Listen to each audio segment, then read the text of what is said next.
안녕하십니까. 저는 메가존 클라우드 이머징 비즈니스 유닛의 조주원이라고 합니다. 오늘 행사에서는 여러분께 AWS 비용 최적화 로드맵에 대해 안내 드리고자 합니다. 많은 기업들이 신규 비즈니스를 클라우드에서 도입을 진행하시거나 클라우드 전환을 통해서 이제 혁신을 이루고 있지만 예상치 못한 비용 증가를 고민하신 경우가 되게 많습니다. 오늘 발표를 통해서 효율적인 비용 관리를 클라우드 상에서 어떻게 하실 수 있는지 조금 배워가시고 실질적인 도움이 되시길 바라겠습니다. 오늘 발표는 크게 세 가지 주제로 진행됩니다. 먼저 저희 메가존 클라우드에 대한 간단한 소개를 먼저 드리고요. 이어서 메가존 클라우드가 고객을 위해 제공드리는 비용 최적화 프로세스에 대해 상세히 설명드릴 수 있도록 하겠습니다.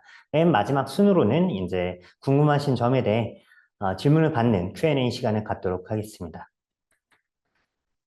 본격적인 비용 최적화 이야기 전에 저희 메가존 클라우드가 어떤 회사인지 어떤 베네핏을 드릴 수 있는지 간단히 먼저 소개해 드리도록 하겠습니다. 메가존 클라우드는 1998년에 설립되었고 2009년부터 클라우드 사업을 시작한 클라우드 이노베이터입니다. 클라우드 컨설팅, 구축, 운영, 관리를 주요 사업 분야로 하고 있고요. 2,700명 이상의 임직원과 700여 곳 이상의 고객사 레퍼런스를 보유하고 있습니다. 2023년에는 메가존 그룹 전체 매출액이 1조 이상을 달성해서 이제 유니콘 기업에 등재되었고요. 이는 저희 메가존 클라우드가 클라우드 시장에서 얼마나 중요한 업무를 수행하고 있는지, 역할을 수행하고 있는지 보여주는 지표라고 생각합니다. 특히 저희는 국내 최초 AWS 파트너로 선정된 이후 매년 AWS와 관련된 다양한 수상 이력을 쌓아왔습니다. 2015년에는 AWS 파트너 최초로 국내 최초로 프리미어 컨설팅 파트너로 선정이 되었고 2021년에는 AWS 올해의 컨설팅 파트너, 고객 지원 파트너에 선정되는 등 저희의 전문성을 객관적으로 인정받고 있습니다. 이러한 전문성은 바로 저희의 조직 구성에서 비롯된다고 말씀드릴 수 있을 것 같습니다. 보시는 바와 같이 저희 메가존 클라우드는 고객 산업별 전문 영업 조직을 보유하고 있고, 인프라 구축, 운영, 마이그레이션, 보안, 데이터, AI 등 분야별 전문 테크 조직을 기반으로 고객을 지원드리고 있습니다. 또한 CSM이라는 오늘 세션과 되게 밀접하게 연결된 비용 최적화 전문 조직을 통해 고객분들의 타이트한 AWS 비용 관리를 지원해드리고 있습니다. 저희가 가진 강점들을 기반으로 메가존 클라우드에서는 국내 스타트업뿐만 아니라 대기업, 게임사, 공공기관 등 다양한 산업 및 규모별로 7천여 개 이상의 고객 지원 사례를 보유하고 있습니다.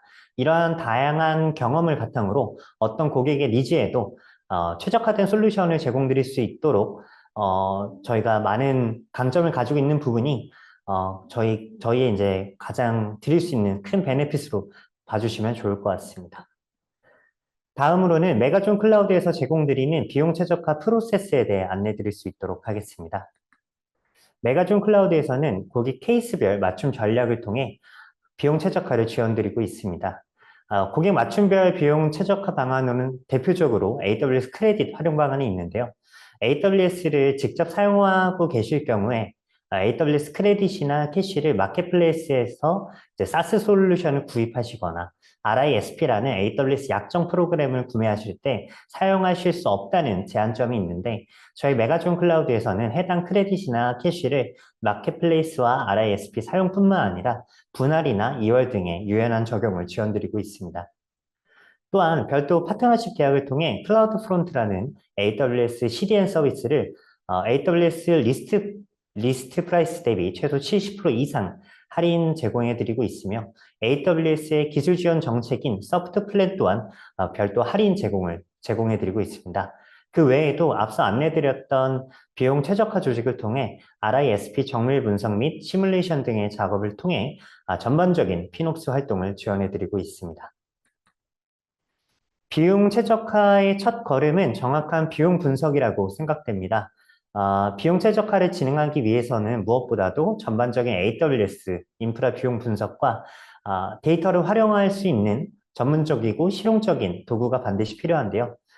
저희 메가존 클라우드에서는 AWS 비용 관리 및 비용 최적화 도구로서 활용하실 수 있는 하이퍼빌링이라는 솔루션을 자체 개발하였고, 고객사 대상으로 해당 솔루션을 무상으로 제공드리고 있습니다.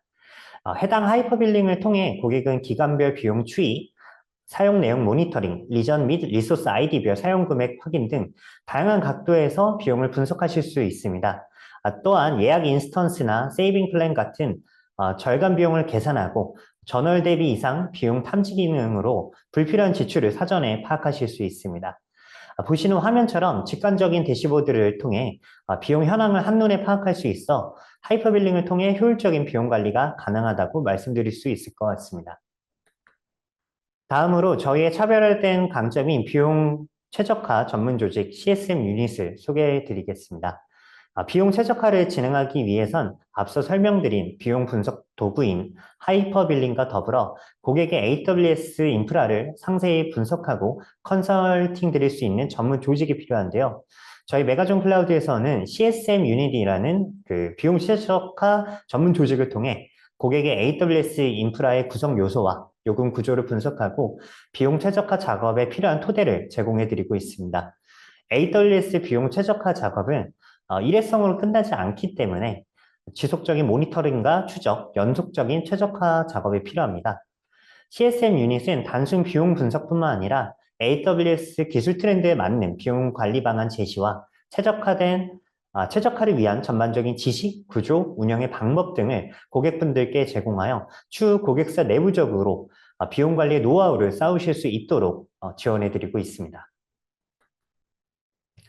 그럼 CSM 유닛이 고객의 비용을 어떻게 최적화하는지 해당 프로세스에 대해 먼저 안내드리도록 하겠습니다. 메가존 CSM 유닛은 고객의 AWS 아키텍처를 고려한 비용 최적화 로드맵을 제공해 드리고 있습니다. 첫 번째로 아키텍처를 분석해서 이제 비용이나 기술 최적화 방향을 검토하게 되는데요. 고객이 주로 사용하는 리소스 종류가 뭔지, 어플리케이션 구조는 어떻게 되어 계신지, 그리고 비즈니스 컨셉이나 고객 내부 인력 구성 상황에 따라 맞춤형으로 최적화 방향을 1차적으로 검토하게 됩니다. 두 번째 단계에선 AWS 비용 최적화의 핵심인 RI와 SP에 대한 시뮬레이션을 컨설팅을 제공해 드리고 있습니다. RI와 SP는 고객께서 1년 혹은 3년 동안의 약정 기간과 더불어 특정 리소스 및 사용 금액에 대한 커밋을 하시고 AWS 자원에 대한 할인을 지원받는 프로그램을 뜻합니다. RI나 SP 모두 AWS 비용 최적화에 있어 가장 유용한 정책이지만 정확한 사용량을 기반으로 이제 예측하셔서 활용하셔야 안전하고 효율적으로 활용하실 수 있습니다. 실제 AWS 운영에서 AWS 비용은 매달 혹은 매일 변동될 수도 있고 트래픽에 따라 스케일이 커지고 줄어들고 새로운 기능을 배포하실 때마다 새로운 AWS 리소스가 추가될 수 있습니다. 이러한 변화들은 고객들이 RI나 SP를 적용하실 때 마주하시는 가장 큰 어려움이라고 볼 수 있는데요. 저희 CSM 유닛은 고객의 리소스를 정밀히 분석하여 RI와 SP에 대한 리스크를 사전에 최소화하고 RI, SP 시뮬레이션을 통해 안정적인 적용 지원을 제공해드리고 있습니다. 세 번째 단계에서 서비스 최적화와 함께 엔터프라이즈 디스카운트 프로그램이라는 전반적인 AWS 리소스를 대상으로 할인 약정을 제공해드리는 프로그램에 대해 계약 지원과 더불어 파트너 할인을 통한 비용 절감 등 장기적인 관점의 최적화 로드맵을 제공해드리고 있습니다. 이러한 체계적인 3단계 로드맵을 통해 지속 가능한 비용 효율을 달성하실 수 있을 거라 말씀드리고 싶습니다. 비용 최적화는 앞서 안내드린 내용과 같이 단기적인 노력이 아닌 지속적인 피녹스 활동이 가장 중요합니다. 저희는 고객사와 함께 RISP 충당률 및 사용량 분석, 비용 추이 확인 등 현재의 비용 현황을 꼼꼼하게 점검합니다. 이를 통해 각 리소스의 비용 절감 포인트들을 발견하여 별도로 안내드리고 있는데요. 본 화면에 안내된 비용 절감 사례는 실제 메가존 클라우드의 고객사 비용 절감 사례인데 저희의 피녹스 활동을 통해 해당 고객사는 EC2 RISP, 유틸라이제이션 향상, GP3로의 EBS 변환, RDS 추가 RI 적용, 불필요한 RDS 스냅샷 백업 삭제, 엘라스틱 캐시의 최신 세대 전환 및 RI 추가 적용 등을 통해 월 총 약 16,000불가량을 절감하실 수 있었습니다. 저희 메가전 클라우드에서는 이러한 비용 최적화 및 피노스 활동을 무상으로 지원드리고 있기 때문에 고객사에서는 본연의 비즈니스 및 전문화된 기술 업무에 집중하실 수 있고 이에 따라 고객 비즈니스 효율성이 증대하는 효과까지 보실 수 있을 거라고 예상하고 있습니다. 마지막으로 저희가 제공하는 특별한 혜택에 대해 말씀드리겠습니다. 많이 사용하셔서 알고 계시겠지만 AWS의 CDN 서비스인 클라우드 프론트는 비용 발생 구조가 크게 네트워크 트래픽과 호출 수로 이루어져 발생하게 됩니다. 메가존 클라우드는 AWS 국내 파트너사 중 가장 클라우드 프론트에 대한 최대 볼륨을 가장 크게 확보하고 있고 이에 따라 클라우드 프론트 트래픽 단가에 대한 최대 할인 단가를 제공해 드릴 수 있습니다. 클라우드 프론트 트래픽 단가에 대해서 모든 리전 동일하게 기가당 0.02달러로 제공해 드릴 예정이며 해당 수치는 AWS 리스트 프라이스 대비 최소 76%에서 최대 83%의 파격적인 할인 제공이 가능한 수치입니다. 특히 한국이 포함된 아시안 퍼시픽 리전의 경우 AWS 리스트 프라이스 대비 83%의 할인율로 제공이 되기 때문에 클라우드 프론트를 사용하고 계신 고객분이 계시다면 가장 드라마틱한 비용 절감 효과를 보실 수 있는 포인트라고 생각이 됩니다. 본 클라우드 프론트 할인의 경우에는 월별 혹은 연별 별도의 사용 용량을 커밋하셔야만 제공이 가능하나 본 웨비나 행사 참가 고객 한정으로 별도 약정 용량 없이 기가당 0.02달러의 할인 단가를 제공해 드릴 예정입니다. 또한 메가존 클라우드 내 AWS CDN 전담 팀의 전문적인 기술 지원도 함께 제공해 드릴 예정이고요. 이는 오직 메가존 클라우드에서만 드릴 수 있는 특별한 혜택이라고 생각해 주시면 감사드리겠습니다. 지금까지 저희 메가존 클라우드가 제공하는 AWS 비용 최적화 로드맵에 대해 설명드렸습니다. 경청해 주셔서 감사합니다.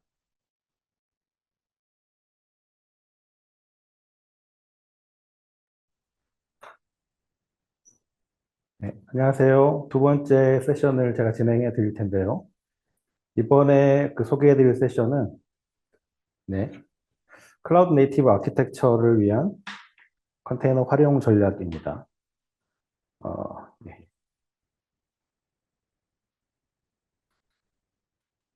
네.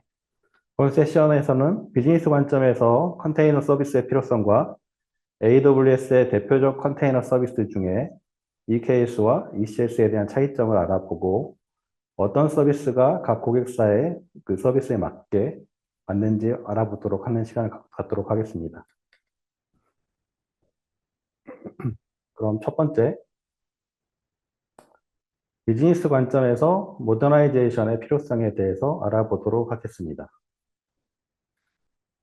클라우드 컴퓨팅 기술의 발전은 추상화 수준과 비즈니스 차별화에 집중해서 설명할 수 있겠는데요.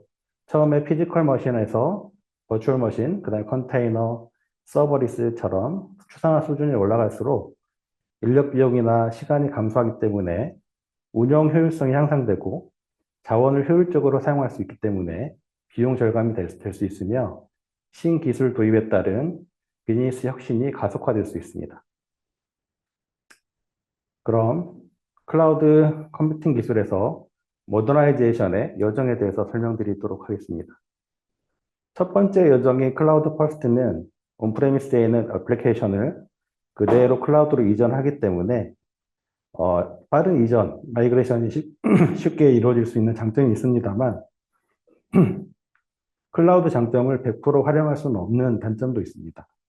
두 번째 여정인 클라우드 프렌들리 방식은 일부 RDS나 S3 같은 일부 서비스를 이용해서 매니지 서비스를 이용한 비용의 최적화 방법과 그다음에 일부 이제 스토리지 비용을 줄이는 방법들이 있는데 이것들을 활용한 방법들이 있습니다. 그래서 운영 비용을 좀 감소할 수 있는 방법은 있습니다만 여전히 비용 효율적으로 쓸 수는 없는 방식이긴 합니다. 마지막으로 클라우드 네이티브 방식은 탄력성과 민첩성을 확보할 수 있는 방식입니다. CI/CD와 결합해 신속한 배포가 가능하고 컨테이너 기술은 이러한 클라우드 네이티브의 기본적인 요소가 됩니다. 이렇게 클라우드 여정에 따라서 총 운영 비용은 감소가 되고 민첩성 및 혁신은 올라가게 됩니다. 그러면 모더나이제이션에 대해서 설명드리도록 하겠습니다. 장표가 좀 깨졌네요. 3T 아키텍처와 그 컨테이너 모더나이제이션에 대한 설명인데요. 운영 효율성 측면에서 보면 배포 단위는 3T 아키텍처는 인스턴스 단위로 이루어지게 되고 컨테이너 모더나이제이션 같은 경우에는 배포 단위가 컨테이너로 이루어집니다. 이렇게 되면 인스턴스 단위로 스케일링이 되게 되면 인스턴스 단위로 이제 비용이 올라가기 때문에 비용에 있어서 자원을 효율적으로 사용할 수 없다는 단점이 있게 됩니다. 그러나 컨테이너로 말게 되면 서비스 단위로 확장이 되기 때문에 이러한 것들은 좀 더 비용 효율적으로 사용할 수 있는 기반이 마련되게 됩니다. 또한 비즈니스 관점에서 모더나이제이션을 좀 더 현대화할 수 있기 때문에 컨테이너 기반의 환경에서는 비즈니스를 더욱 가속화할 수 있는 기반을 마련할 수 있게 되겠습니다. 다음은 모더나이제이션의 가장 중요한 포인트들을 설명드리도록 하겠습니다.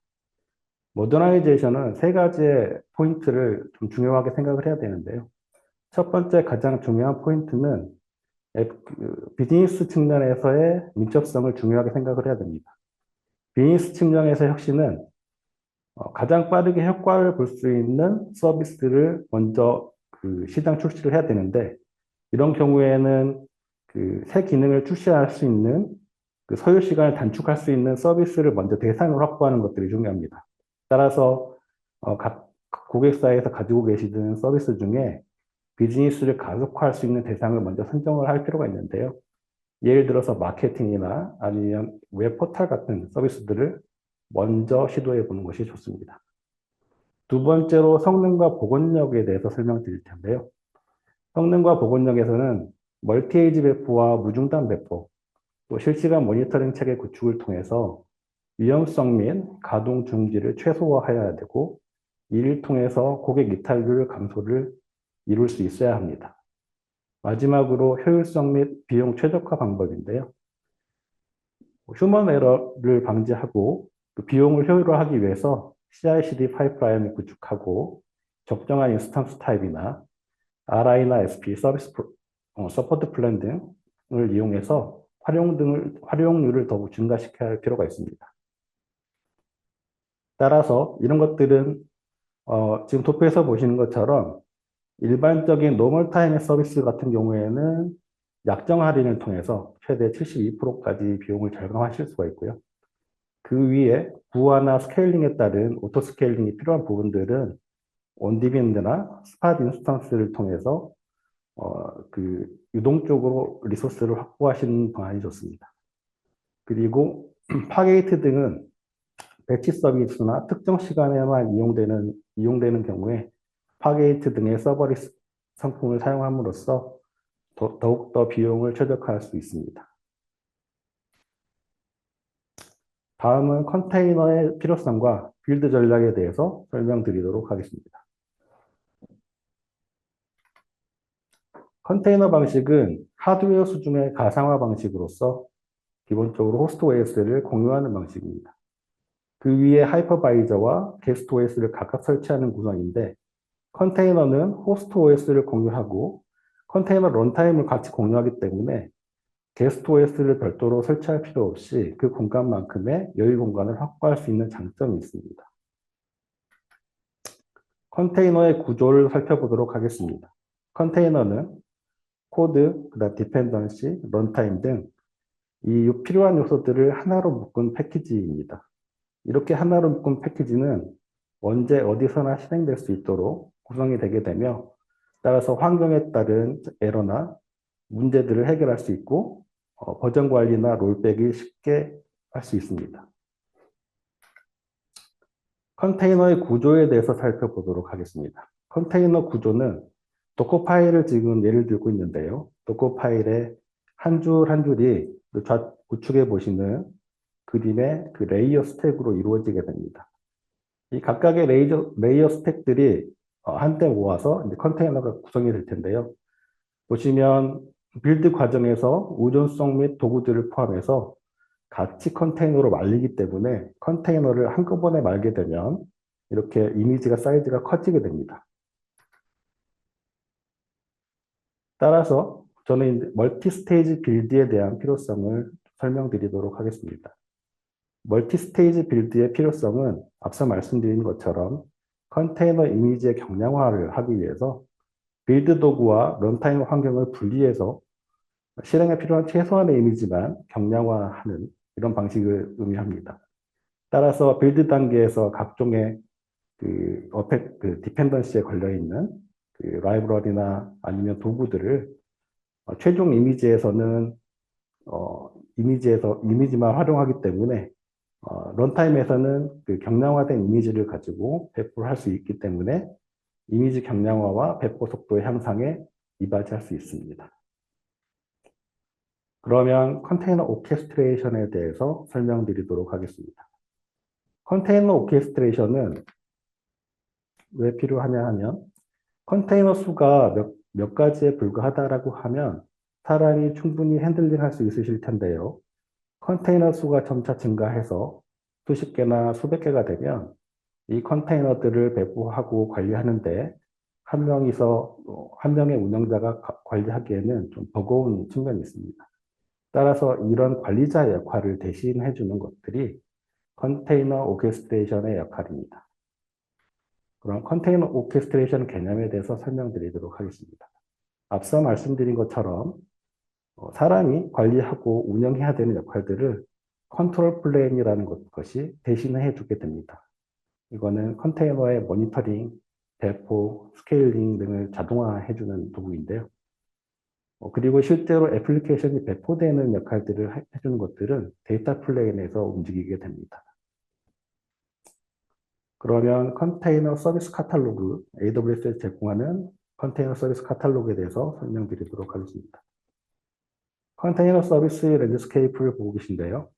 방금 말씀드린 컨테이너 오케스트레이션 도구로 ECS와 EKS가 있고, 이 컨테이너들을 저장할 수 있는 ECR이라는 도구가 있습니다. 그리고 컨테이너를 실제로 데이터 노드에서 배포해서 운영할 수 있는 EC2나 서버리스인 파게이트 상품이 있습니다.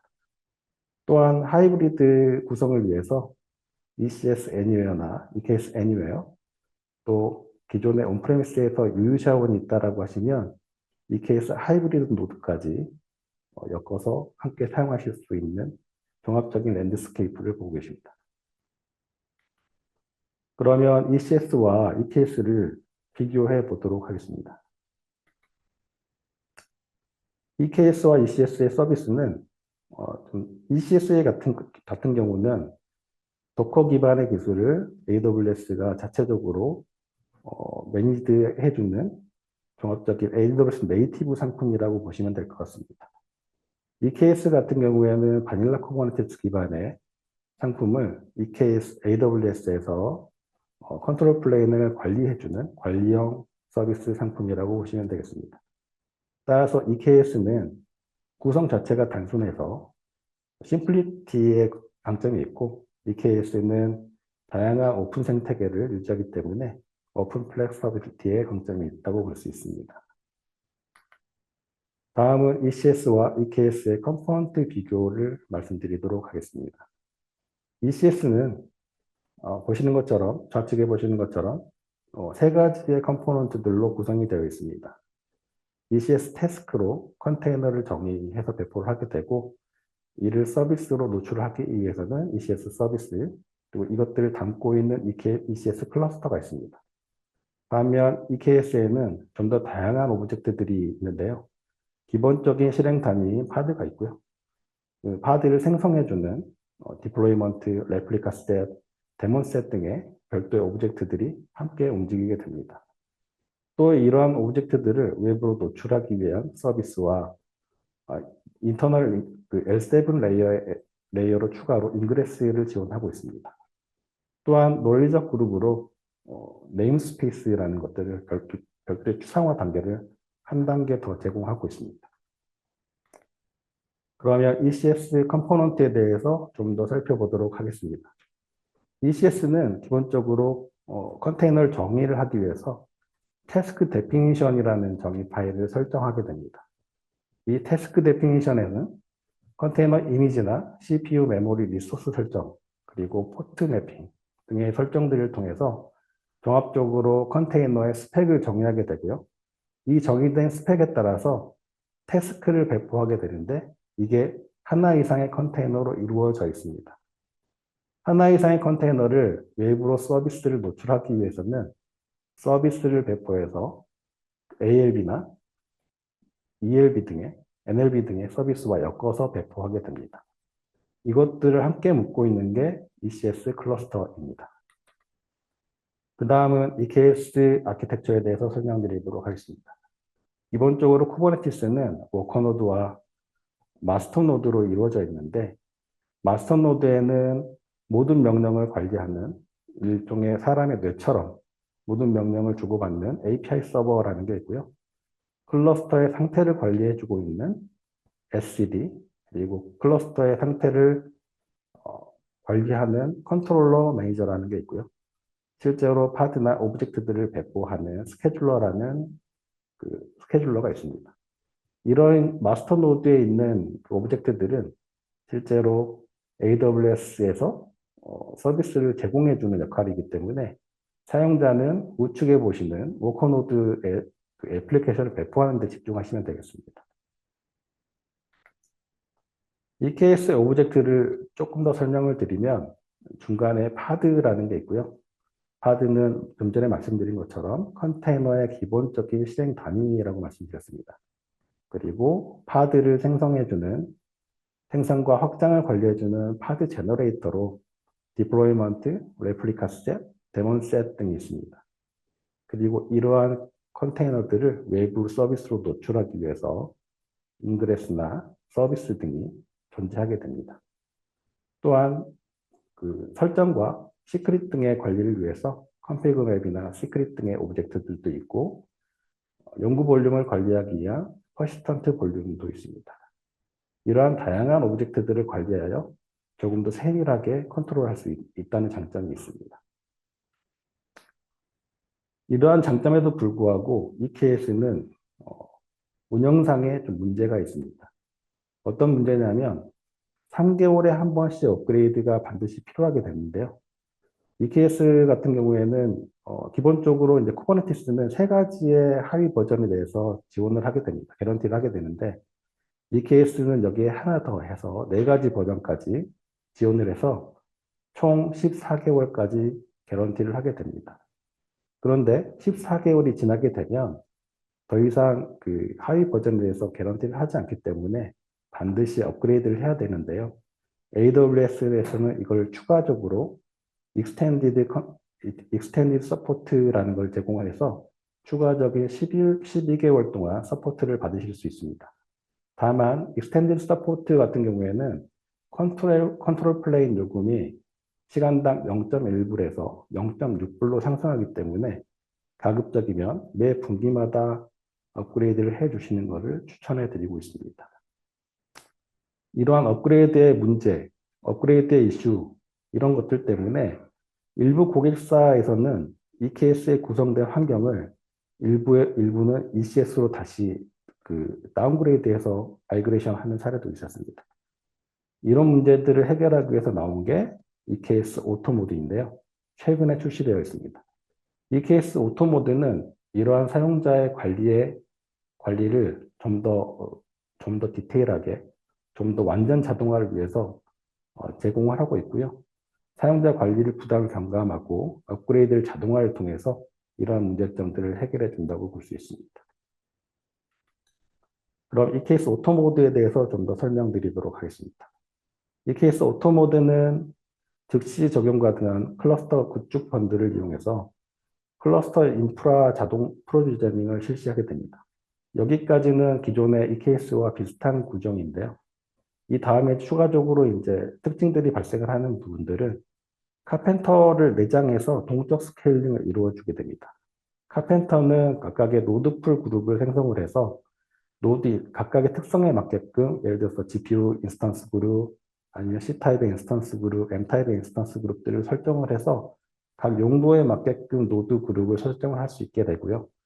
이거는 비용 최적화 측면, 자원을 효율적으로 사용할 수 있는 부분에서 좀 더 유리하다고 볼 수 있습니다.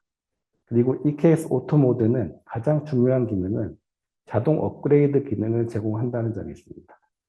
이러한 자동 업그레이드 기능을 제공함으로써 고객은 비즈니스 혁신에 좀 더 집중할 수 있게끔 지원을 해드리도록 하고 있습니다. 그러면 EKS 오토 모드와 논 오토 모드가 어떻게 다른지 그림으로 좀 살펴보도록 하겠습니다. EKS 오토 모드, 논 오토 모드인데요. 보시는 것처럼 컨트롤 플레인을 AWS에서 매니지 해주는 역할을 하고 있고, 나머지 EKS 애드온이나 그다음 EC2, 그다음에 각종 애플리케이션 설치 필요한 애드온들은 고객이 직접 관리해야 되는 영역들로 보시면 될 것 같습니다.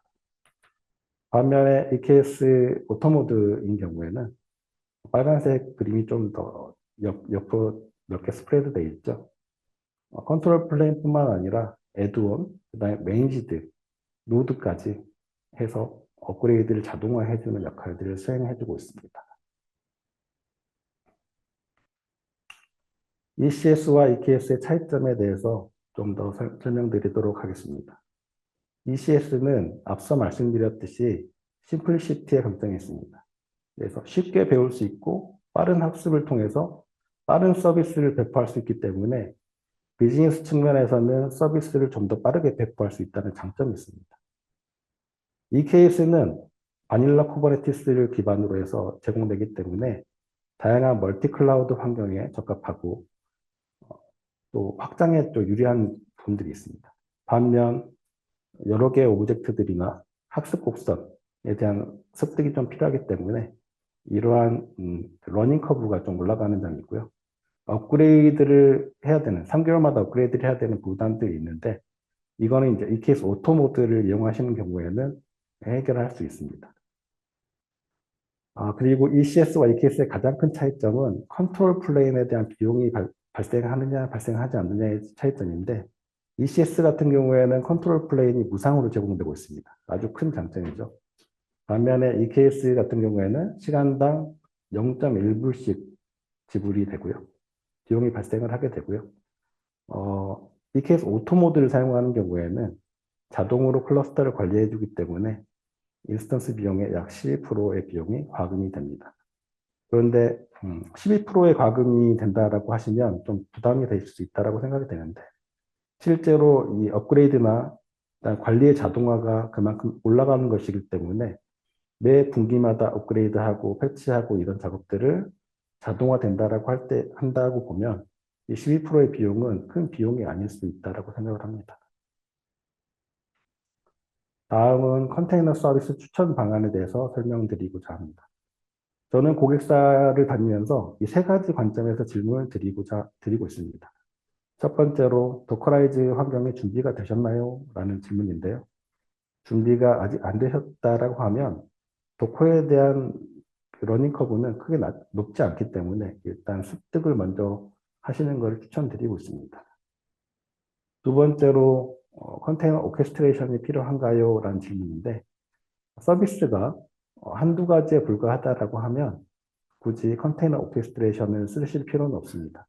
단순히 EC2에 도커를 올려서 쓰시거나 아니면 도커를 모르신다고 하더라도 엘라스틱 빈스톡이나 엠러너를 통해서 컨테이너 환경의 서비스를 배포하실 수도 있습니다. 그러나 컨테이너 서비스가 여러 개가 넘어가게 되면 오케스트레이션이 필요하게 되는데요. 이 오케스트레이션이 필요하게 될 때는 쿠버네티스의 운영 경험이 있는가를 또 여쭤보고 싶습니다. 쿠버네티스 운영 경험이 있다고 한다면 당연히 쿠버네티스 쓰시는 게 가장 유리합니다. 반면 쿠버네티스의 운영 경험이 없다라고 하시면 우선은 ECS를 먼저 사용을 해보시는 것도 좋은 방법일 것 같습니다. 비즈니스 혁신 측면에서 서비스를 다른 경쟁사보다 좀 더 빠르게 배포하는 것이 가장 중요하기 때문입니다. 그래서 ECS를 먼저 쓰시다가 일정 부분 학습이 된 이후에 EKS로 마이그레이션 하는 고객사도 많이 계십니다. 장표가 또 깨졌네요. 예.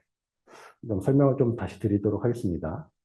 지금 ECS와 파게이트의 요금 비교표인데 화면이 조금 깨진 것 같습니다. 제가 작성할 때는 이러지 않았는데 아무튼 좀 죄송하고요. 지금 어떤 측면에서 제가 작성을 해드렸냐면 고객사를 다니다 보면 이런 질문들이 많이 있으세요. 어떨 때 ECS를 쓰고 어쩔 때 EC2를 쓰고 어쩔 때 파게이트를 쓰는 것이 유리한가요? 라는 질문들이 많이 있으실 텐데요. 이런 측면에서 설명을 드리도록 하겠습니다. 24시간 풀 가동돼야 되는 서비스, 무중단 서비스가 필요하시다라고 하면 ECS가 유리합니다. 왜냐하면 서버리스나 자동화를 AWS가 많이 개입을 할수록 금액이 올라가는 것은 당연하기 때문입니다.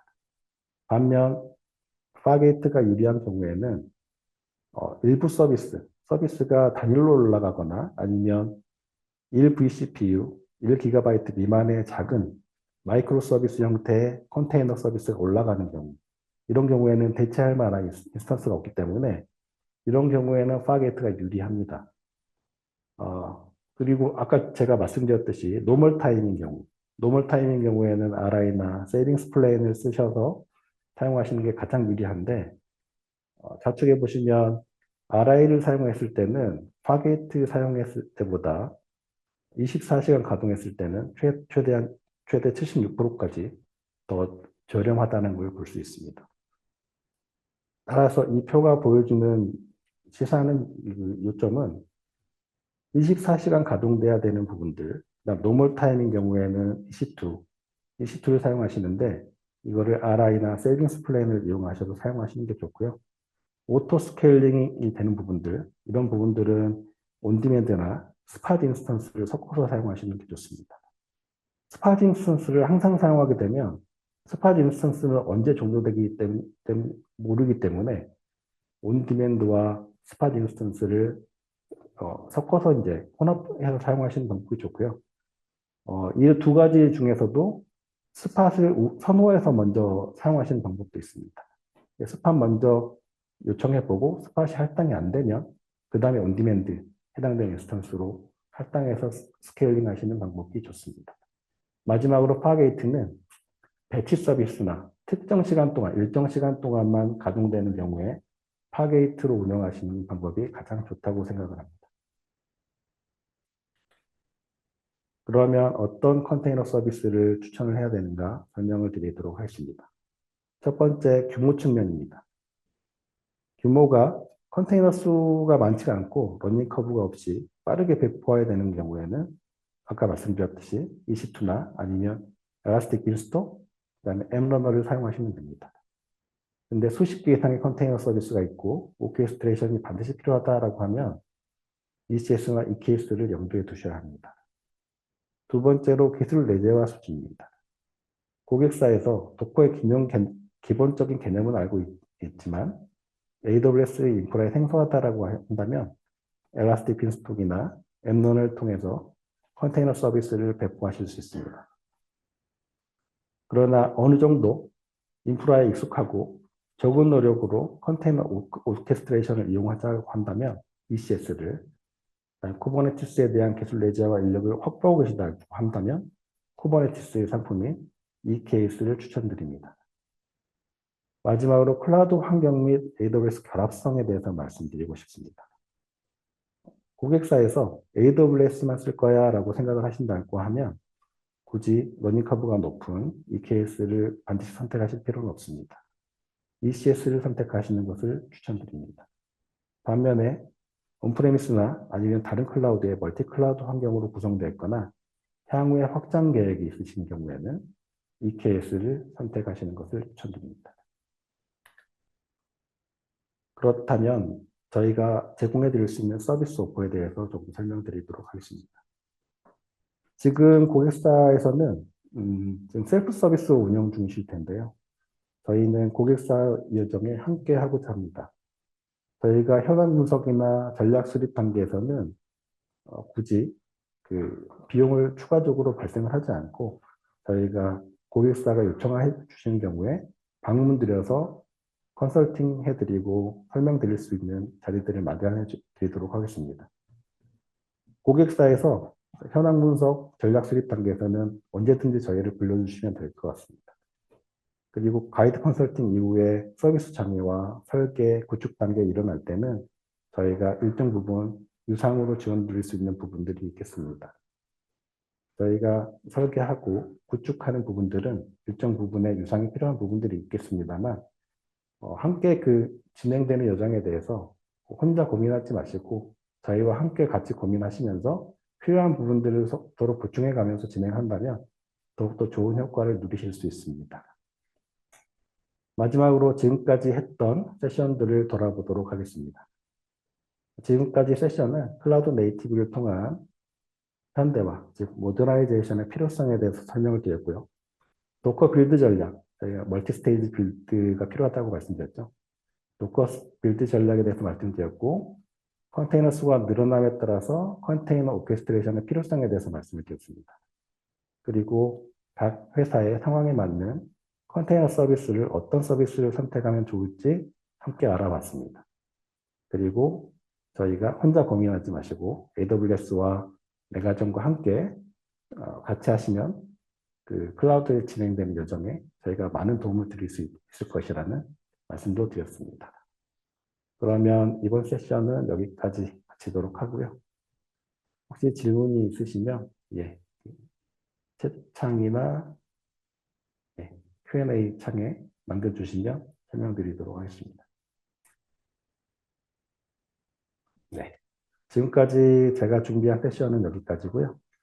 본 세션에 이어서 AWS CI/CD, DevOps를 위한 핵심 도구 소개 세션과 컨테이너 환경에서의 모니터링을 위한 데이터 독 세션이 계속 이어질 예정이오니 많은 도움이 되는 시간이 되시길 바라겠습니다.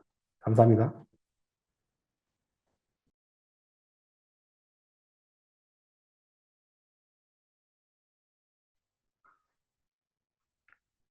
안녕하세요. 저는 솔루션스 아키텍트 박준입니다.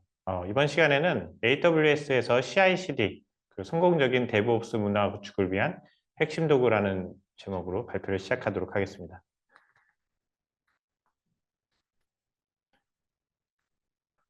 네, 아젠다는 다음과 같고요. 첫 번째로는 DevOps의 요구사항이랑 왜 필요한지 이거에 대해서 한번 얘기를 나눠볼 거고요. 두 번째는 DevOps, CI/CD 오버뷰를 한번 살펴보고, 세 번째로는 저희 AWS에서 성공적인 DevOps를 위한 CI/CD 파이프라인과 그런 저희 서비스들에 대해서 알아보도록 하겠습니다. 네, 첫 번째인데요. DevOps의 요구사항이랑 이 DevOps가 왜 필요한지에 대해서 저희가 한번 살펴보고 넘어가도록 하겠습니다. 데브랑 옵스를 이제 합친 말로 보시면 될 것 같은데요. DevOps의 요구사항은 첫 번째로 맨 위에 있는 것처럼 저희 개발자들이 있고 아래에 있는 것처럼 저희 그 운영을 해주시는 운영팀이 있겠죠.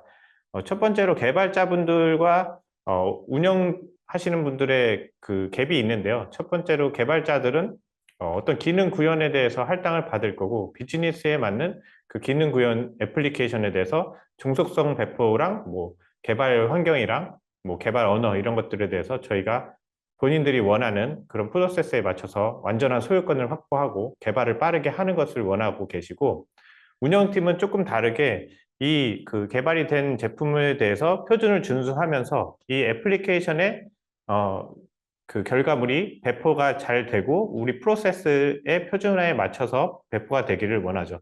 그리고 안정적인 것을 원하고 있습니다. 생각을 해보면 간단하게 저희가 아까는 복잡하게 말씀드렸는데, 개발자분들은 우리가 기능 개발, 그래서 비즈니스에 맞는 어떤 새로운 피처 개발을 빨리 해서 집에 빨리 가고 싶은 거죠. 그거를 우리가 코딩을 해서 커밋을 하면 어떤 프로세스에 따라서 빌드 같은 게 빠르게 되고 집에 빠르게 가고 싶은 거고, 반대로 운영팀 입장에서는 이제 개발팀과 좀 상반된 게 개발자들이 만들어준 코드가 안정적이었으면 좋겠지만 장애도 일어나고 했었으니까 실제로 이 배포가 안정적으로 잘 되고 테스트도 완료된 상태로 되고 집에 갔을 때 장애 알람이 와서 이런 걸 같이 복구하거나 하는 것들이 일어나지 않았으면 좋겠죠. 그래서 이렇게 상반된 요구사항들이 좀 있고요.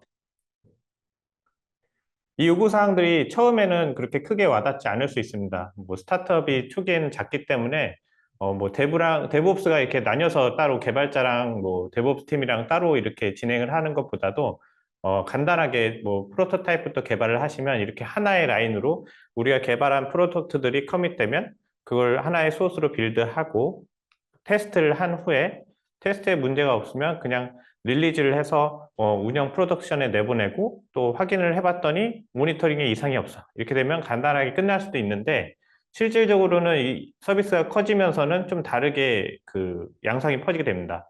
저도 개발자일 때는 그냥 간단하게 빌드해서 스크립트로 배포하고 이런 것들을 초기에는 그냥 했었는데 프로젝트가 커지면서 장애가 생기는 거죠.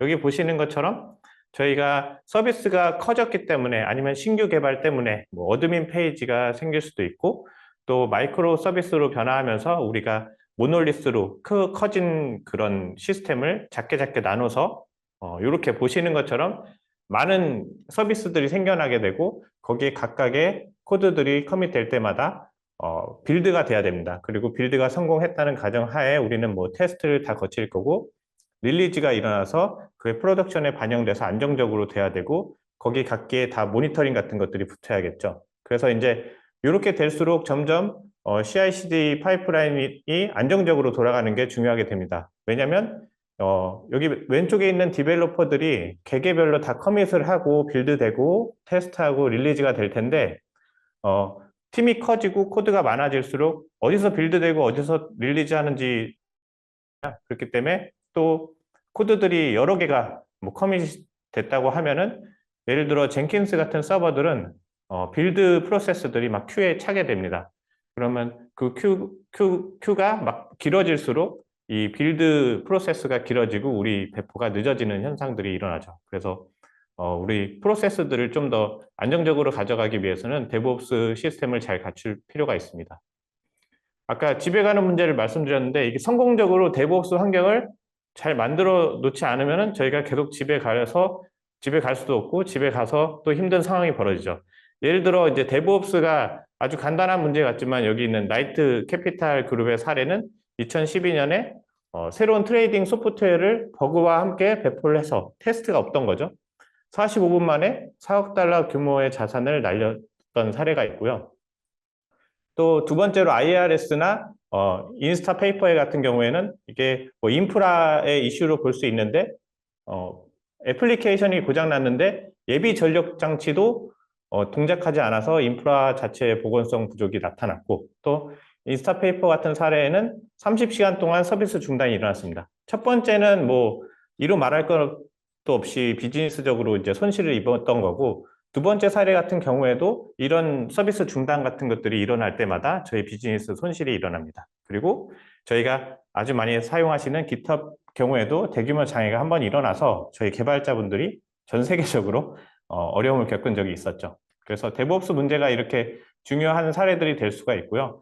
또 성공적으로 데브옵스 구축을 하시면 반대로 저희가 어떤 비용 절감, 그러니까 아까 비즈니스적인 문제에 대한 손해 이외에도 우리가 빠르게 그 데브옵스 파이프라인이 구축됐기 때문에 그런 빌드나 그런 데 저희 들어가는 인력 리소스도 줄일 수 있고 또 장애 빈도 같은 것들도 자동화됐기 때문에 줄어들 수 있고 복구 시간 전체적으로 단축이 될 수 있고 빠른 혁신이 가능하기 때문에 또 우리 비즈니스를 빠르게 발전을 시킬 수가 있습니다. 그래서 여기 지표들은 어떻게 보면 엔터프라이즈 같은 곳의 수치이기도 해서 매우 크긴 한데 뭐 연간 제작업 비용이 들어갈 수 있잖아요. 그리고 다운타임 같은 것들이 회피해서 절감이 될 수 있고 평균 MTTR 같은 것들이 그 장애 복구 시간들이 줄어들 수가 있고 배포 빈도 증가도 저희가 데브옵스를 잘 구축하면 이뤄낼 수 있는 성과입니다.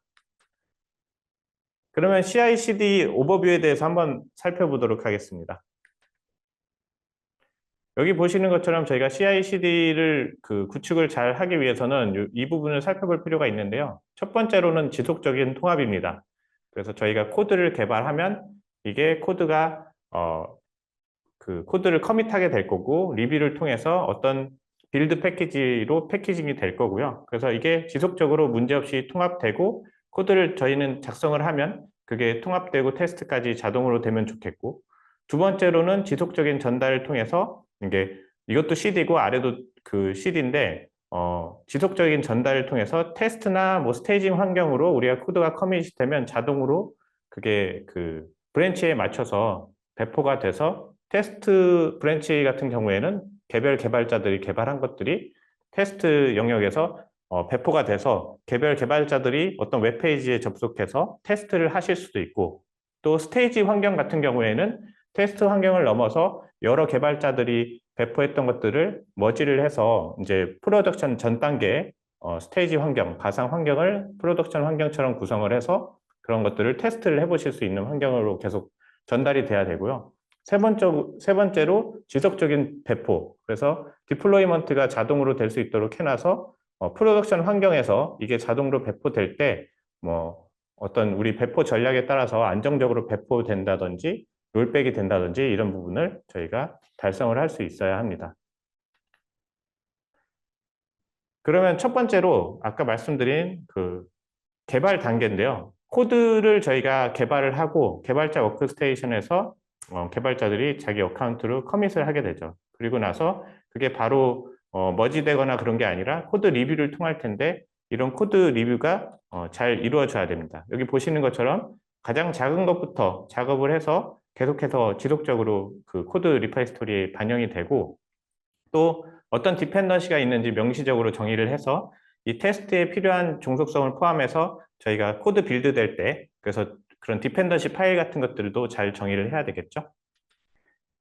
그리고 리뷰를 위해서 변경 사항을 이제 퍼블리시를 하면 우리 리뷰 하실 분들이 보실 수 있게 되고, 새 코드에 대해서 이제 동료 PR을 보통 날리죠. 그래서 리뷰 리퀘스트를 날리면 그 코드 리뷰를 할 수 있게 됩니다.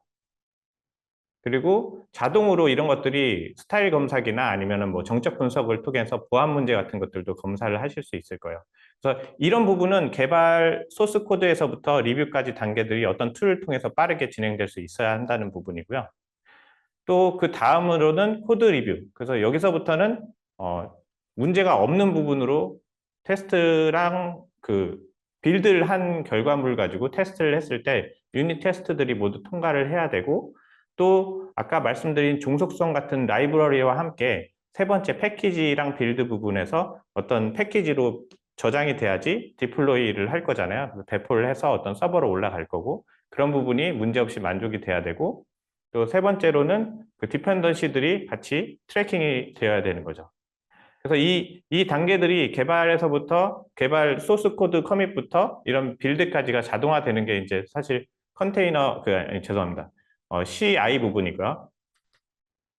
두 번째로는 중간 단계에서 이렇게 코드가 빌드 됐을 때 여기선 베타 감마로 얘기하는데 저는 이제 뭐 테스트나 뭐 스테이징 영역으로 그렇게 다뤘었습니다. 그래서 베타 버전에서 테스트 버전에서는 저희가 개별적으로 뭐 여러 가지 뭐 파괴 검사나 이런 것들을 다 개별적으로 할 수 있고요. 감마 영역으로 갔을 때는 아이솔레이티드로 되어 있는데 프로덕션이랑 거의 비슷한 환경으로 저희가 구성을 해서 여러 개발자들이 배포했던 것들이 이 환경에 그 감마나 이제 스테이지 브랜치에 커밋이 되면 그게 자동으로 빌드돼서 그 환경으로 노출이 되고 저희가 웹 서비스나 아니면 애플리케이션에 앱에 들어가서 뭐 QA 테스트도 할 수 있고 이런 환경을 제공을 할 수 있게 됩니다. 그리고 이 중간 단계에서 뭐 개별적인 테스트 단계랑 스테이지, 그 프로덕션과 비슷한 단계에 대해서 저희가 다 통과를 해서 뭐 로드 테스트도 끝나고 보안 테스트도 끝나면 가장 오른쪽에 프로덕션으로 가게 되겠죠. 그래서 이 배포는 보통은 아주 자동으로 하는 경우보다는 어떤 이렇게 승인 단계를 거쳐서 프로덕션으로 배포를 하는 단계들이 좀 있고, 여기서는 뭐 배포 전략에 따라서 뭐 까나리 배포를 할 수도 있고 블루 그린 같은 것들이 지원될 수도 있고, 그래서 그 배포 전략을 저희가 정할 수도 있어야 되고, 또 두 번째로는 그 배포된 것들에 대해서 모니터링이 가능해야 되겠죠. 그래서 오늘은 데이터독과 함께 뒤에 세션에서 어떻게 모니터링을 하면 좋을지 이런 부분도 다룰 수 있을 겁니다.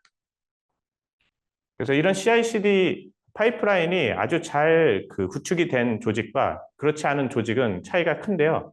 맨 왼쪽에 보시는 것처럼 배포 빈도도 이렇게 아까 처음 말씀드린 것처럼 스크립트로 뭐 수동으로 배포를 하게 되면 이런 개발 단계부터 배포까지 문제가 있을 수 있기 때문에 위클리나 먼슬리로 길게 배포 빈도가 늘어나게 되고, 리드 타임도 커밋부터 반영까지가 한 달에서 뭐 일주일에서 한 달 정도 걸릴 수가 있고 변경 실패도 뭐 매뉴얼로 하기 때문에 장애가 많이 일어날 수 있습니다. 그런데 가장 오른쪽으로 파이프라인을 잘 만들어서 CI/CD가 문제없이 진행이 되면 이렇게 온디맨드 원할 때마다 배포가 되고 하루 이내에 그 변경분이 그 배포까지 적용이 되고 변경 실패율도 5%로 이렇게 낮출 수 있다고 합니다. 그런데 실제로 보면은 이렇게 잘 갖춰진 CI/CD를 가진 조직이 18%밖에 안 된다고 합니다. 그래서 저희가 이런 부분에 있어서 고민을 해볼 수 있어야 할 것 같습니다.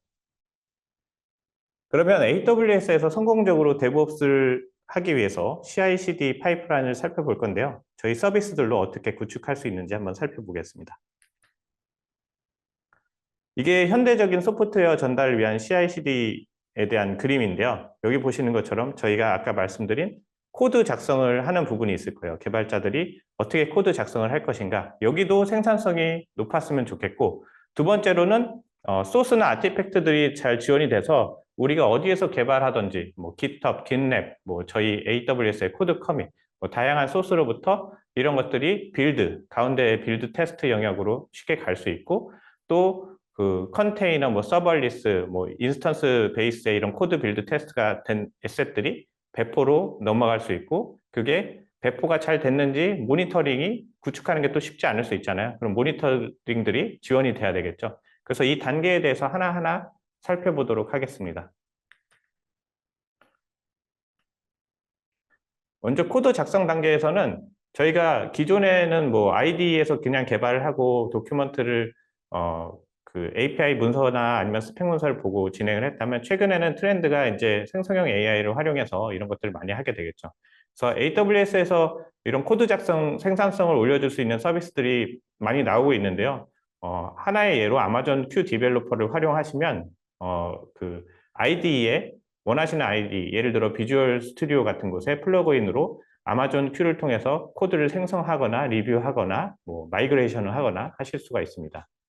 아래 보시는 클라우드9 같은 경우에는 지금은 좀 이렇게 아웃데이트 돼서 지원되지 않지만, 지금 아마존 큐 디벨로퍼 이외에 지금 플러그인 형태로 제공하고 있고, 키로라고 저희가 커서와 같은 그런 생성형 AI를 지원하는 IDE를 내놨거든요. 그래서 그런 것들도 활용을 하실 수 있습니다. 그래서 좀 더 살펴보면 아마존 큐 디벨로퍼를 활용하셔서 개발자와 IT 전문가가 소프트웨어 개발 라이프 사이클을 전체적으로 더욱 빠르게 개발할 수 있도록 도와주고 있습니다. 그리고 가장 정확한 코딩 권장 사항을 통해서 저희가 개발하는 거, 뭐 주석만 넣으면 그 펑션을 개발을 해준다든지 이런 것들도 가능하고요. 이 에이전트에 뭐 기능 구현도 있고 코드 리팩토링을 부탁할 수도 있고, 소프트웨어 업데이트나 아니면 뭐 그런 그 버전 업그레이드, 그리고 언어에 대한 마이그레이션, 이런 것들도 가능합니다. 그리고 보안 취약성 같은 것들도 스캐닝을 해주기 때문에 이따 보시면 데모에서 어떤 보안 스캐닝을 해주고 그 취약성을 어플라이 하시면 고쳐주기도 합니다. 코드 작성 부분을 살펴보시면 코드를 생성할 수도 있고 코드를 설명해 줄 수도 있고 인라인으로, 그리고 전체적인 코드 수정도 가능하고요. 잠시만요. 이게 동영상이 재생이 안 돼서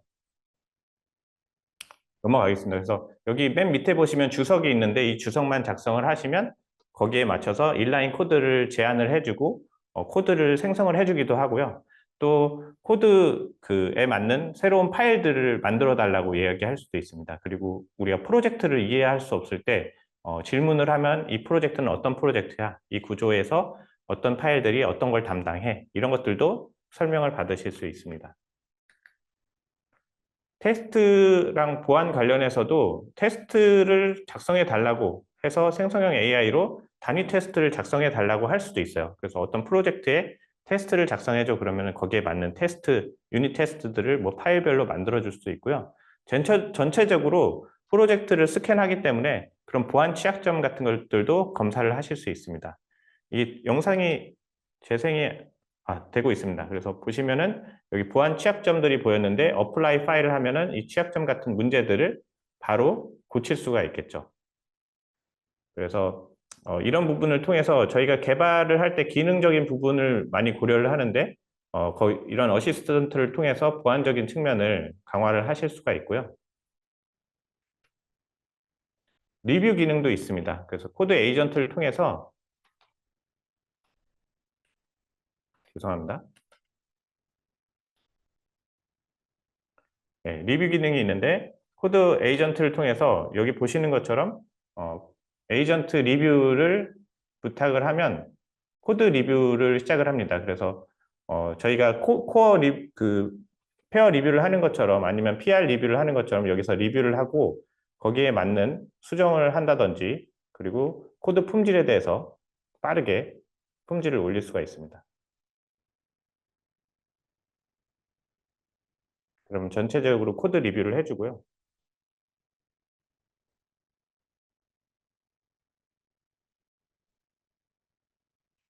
여기 보시는 것처럼 취약성에 대해서 크리티컬, 하이 이런 것들이 나오는데 이거 중에 하나만 보도록 하겠습니다. 그래서 클릭을 하면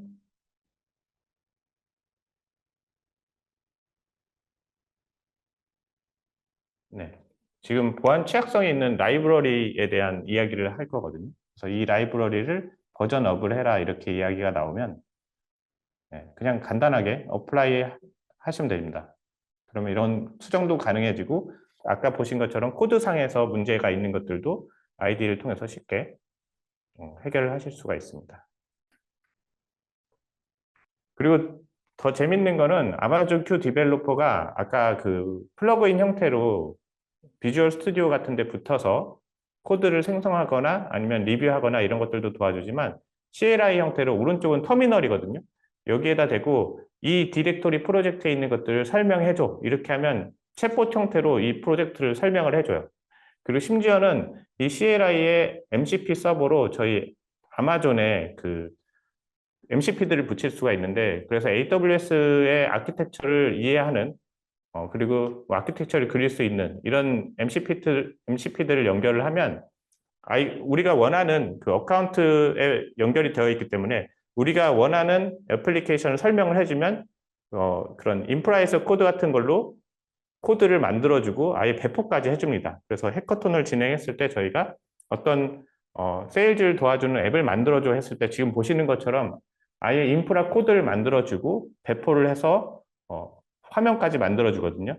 그래서 그걸 가지고 하루 만에 여러 팀들이 제품을 만들어서 POC를 했었습니다. 그래서 CLI가 굉장히 강력하고요.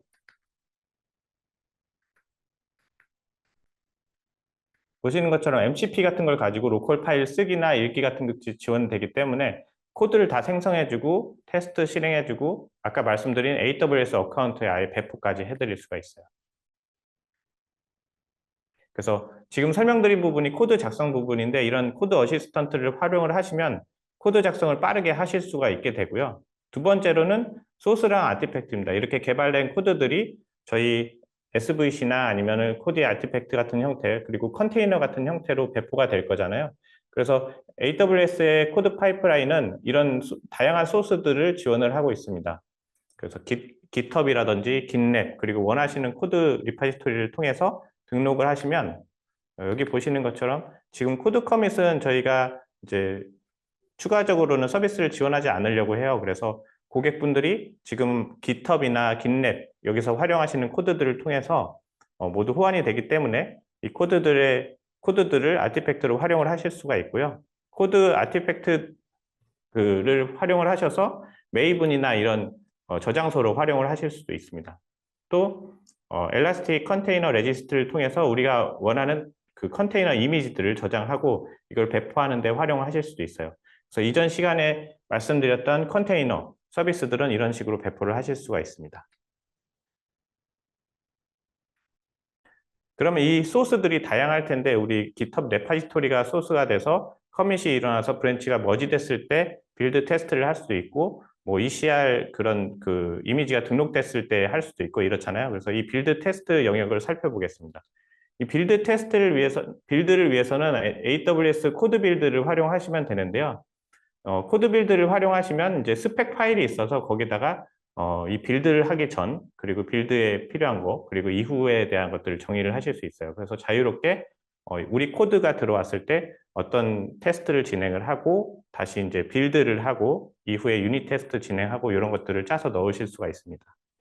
그래서 지속적으로 이게 확장이 가능해서 예를 들어 젠킨스에서 코드 빌드를 활용하셔서 따로 코드 빌드 부분만 이쪽으로 옮기시면 아까 말씀드린 대로 코드가 빌드 될 때 아까 큐에 쌓여서 그 하나의 젠킨스 인스턴스가 계속해서 걔네들을 빌드를 하는데 시간이 많이 들잖아요. 그런 것들을 이렇게 코드 빌드를 활용하시면 저희 인프라는 그냥 확장이 되기 때문에 병렬로 빌드를 할 수가 있고요.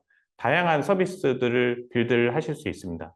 그리고 빌드할 때 나오는 로그들은 모두 클라우드 와치 이벤트로 저장이 되기 때문에 이 빌드를 모니터링을 모두 클라우드 베이스로 하실 수가 있습니다. 그리고 젠킨스나 이런 것들을 운영할 때는 서버 비용이 들 수가 있는데 저희는 코드를 그냥 빌드할 때만 비용이 발생하기 때문에 빌드할 때 사용하신 컴퓨터 리소스에 대한 비용만 분단위로 지불을 하시면 됩니다. 그럼 빌드랑 테스트까지를 살펴봤고 그럼 이 빌드랑 테스트, 유닛 테스트 같은 것들이 모두 통과가 됐을 때 배포를 해야 되잖아요. 그런 경우에는 저희 코드 디플로이로 배포를 하실 수 있습니다.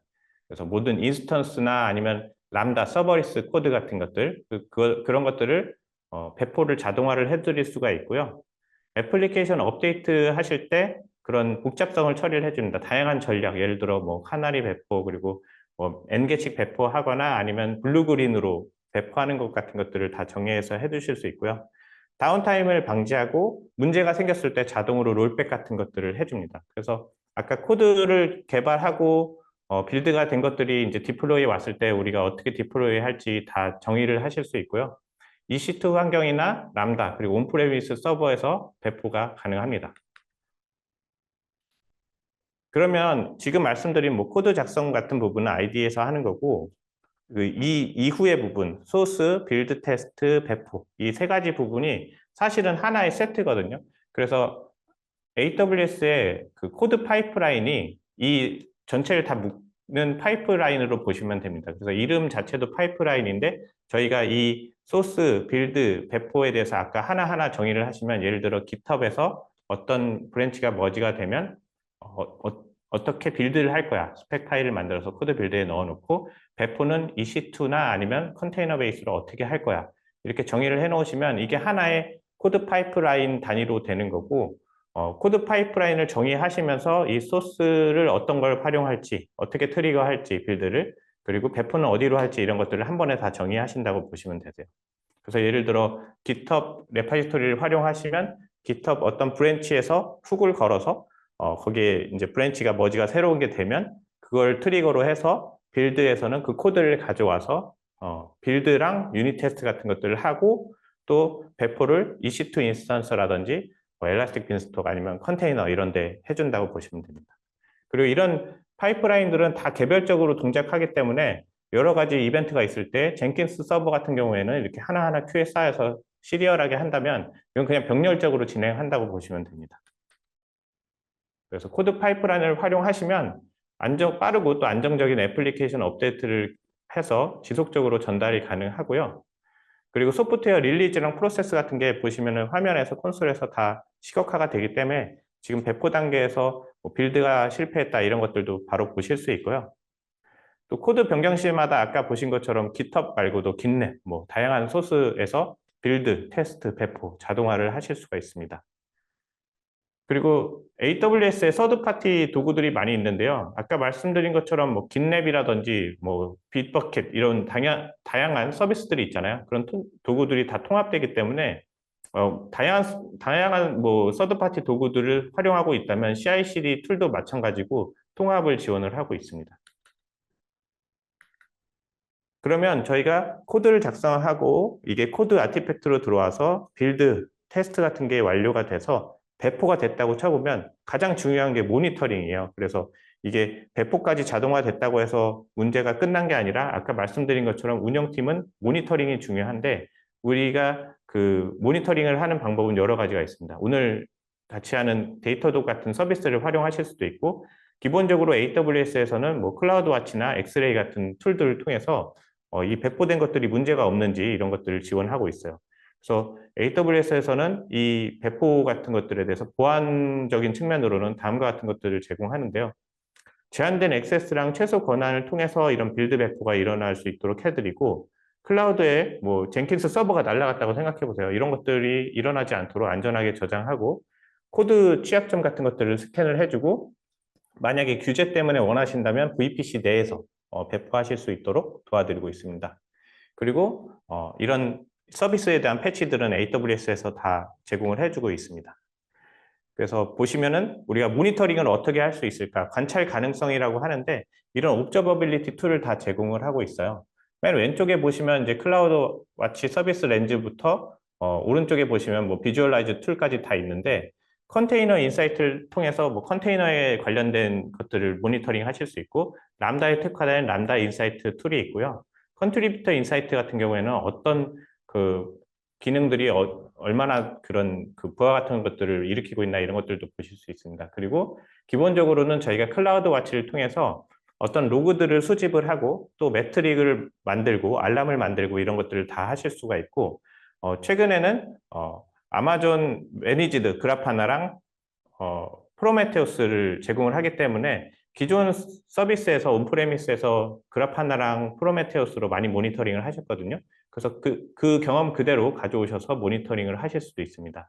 그리고 AWS 엑스레이를 통해서 예를 들어 뭐 서비스 간의 로드 밸런서랑 뭐 그 서비스 마이크로 서비스면은 이 서비스랑 이 서비스 간의 트래픽을 보고 어디에 병목이 있는지 이런 것들을 보실 수도 있잖아요. 그런 것도 진행을 하실 수 있고, 아마존 오픈 서치는 기존의 엘라스틱 서치 버전의 그 저희가 제공하는 새로운 오픈 소스 버전인데, 모니터링이랑 로그 기능이 있기 때문에 오픈 서치를 활용해서도 뭐 로그를 보신다거나 모니터링, 대시보드 그런 것들을 구축을 하실 수가 있습니다. 그리고 다양한 생태계랑 통합이 되기 때문에 해시코프 같은 서비스를 활용해서 인프라 코드를 만들어서 배포를 하실 수 있고요. 뭐 빗버킷, 아까 말씀드린 뭐 그 깃랩, 깃헙 이런 모든 것들에 대해서 코드 리파지토리로 그대로 활용 가능하시고, 모니터링 툴들도 오늘 오신 데이터독 같은 것들을 활용하셔서 또 똑같이 모니터링을 하실 수가 있습니다.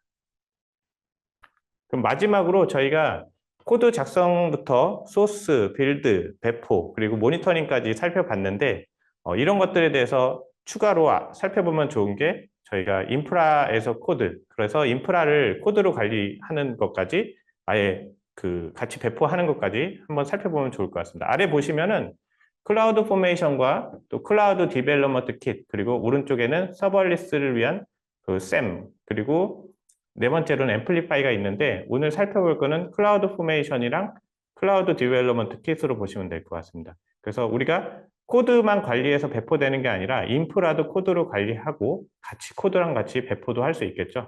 그래서 이 툴들을 살펴보시면 왜 인프라에서 코드가 필요한가를 먼저 살펴보시면, 인프라스트럭처를 컴포넌트를 구성해서 배포하기 위한 코드를 작성해 놓을 수가 있습니다. 예를 들어 생소하신 분들도 있으실 수 있는데, 왼쪽 위에 보시면 EC2 인스턴스를 저희가 오른쪽처럼 정의를 하실 수가 있어요. 그래서 이 타입은 EC2 인스턴스고, 이미지 아이디는 이런 이미지 아이디가 있어서 도커 이미지처럼 어떤 뭐 리눅스라든지 이런 윈도우 버전이라든지 이런 것들을 지정을 하실 수가 있고, 인스턴스 타입은 뭐 T2는 좀 작은 인스턴스인데 뭐 다른 인스턴스들 중에 뭐 M4 이런 것들을 고르시면 그 명세가 생긴 거죠. 그러면 우리 인프라는 어떤 VPC 내에 어떤 네트워크가 구성되어 있고 이 EC2 인스턴스들이 있어, 이렇게 설계가 가능하실 거고, 그 명세를 쭉 적어 놓고 저희 그 CD 클라우드 포메이션 같은 걸로 제출을 하시면 이 코드들이 인프라로 배포가 되는 거죠. 그래서 이렇게 관리를 하시면 왜 좋냐? 오른쪽에 보시면 인프라 변경을 반복 가능하고 또 예측 가능하게 할 수가 있어요. 그리고 인프라를 우리가 문서화 해놨기 때문에 새로운 분들이 보셔서 여기 EC2들이 이렇게 배치가 돼 있구나, 또 이런 것들을 바로 이해하실 수가 있고, 시각화도 가능합니다. 그래서 저희 클라우드 포메이션 스펙을 보면 이렇게 스펙 문서처럼 오른쪽처럼 좀 코드화되어 있지만, 그거를 시각화해서 도면으로 아키텍처로 볼 수 있는 기능도 있고요. 그리고 프로비저닝 과정을 자동화합니다. 저희가 따로 클릭해서 EC2 설치하고 이런 게 아니라 이렇게 코드를 명세화하시면 이 명세에 따라서 그대로 배포가 되기 때문에, 예를 들어 테스트 환경 배포는 인스턴스 사이즈만 바꿔서 바로 배포해서 테스트를 하실 수도 있는 거죠. 그래서 이렇게 코드화를 하시면 인프라 관리가 굉장히 용이합니다.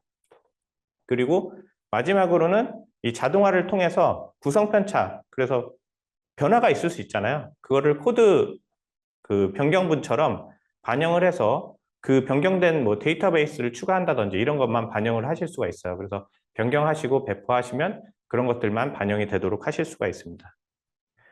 그래서 클라우드 포메이션은 템플릿을 생성해서 말씀드린 것처럼 구성 파일에 우리 인프라는 어떻게 생겼어 이렇게 야물 파일 형식으로 막 지정을 하시면 되고요. 그러면 우리 만약에 간단하게 뭐 웹 3티어 아키텍처를 보시면 VPC 있고 네트워크 구성하고 서버들에 로드 밸런서 넣고 DB 붙였을 거잖아요. 그런 명세 파일을 작성을 해서 업로드를 하고 테스트를 후에 업로드를 하시면 이 변경 사항이 첫 번째로는 그냥 다 배포가 되겠죠. 그래서 웹3티어 아키텍처에 있는 그 서버들부터 인프라가 모두 배포가 될 거고요. 만약에 변경을 하시면 다시 2번부터 뭔가 그 인스턴스를 추가해서 서비스를 아니면 네트워크를 좀 변경해서 이런 것들은 변경분만 배포가 되게 됩니다. 그래서 이런 스택들을 이런 명세로 구성하시면 그 스택이랑 뭐 서브 스택 같은 것들을 나눠서 관리할 수 있고 그 모듈별로 재사용을 하실 수도 있습니다. 근데 저는 이런 명세보다도 좀 코드화된 것들이 더 좋아서 저희 CDK, 클라우드 디벨롭먼트 킷을 활용을 하시면 CDK 이닛을 통해서 우리 인프라를 이제 시작할 거야. 이렇게 이닛을 하셔서 그 코드를 시작하실 수 있고 Node.js나 파이썬 이런 코드를 이용해서 VPC, 뭐 create VPC 이런 식으로 VPC를 생성하고 add 뭐 네트워크 그리고 add 인스턴스 거기다 LB를 붙여 이런 식으로 코드화를 하셔서 아까 말씀드린 클라우드 포메이션 같은 스펙을 코드로 만드실 수가 있어요.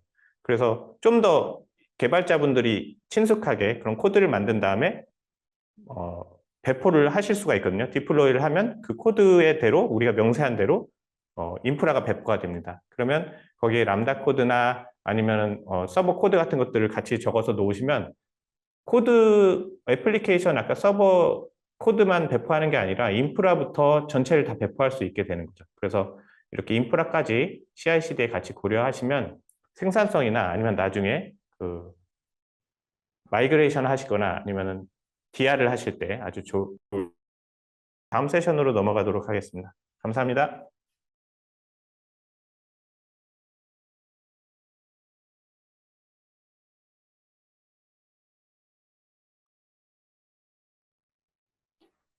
안녕하세요. 이번 세션의 주제는 컨테이너 환경 어떻게 모니터링할까 데이터독 200% 활용하기입니다.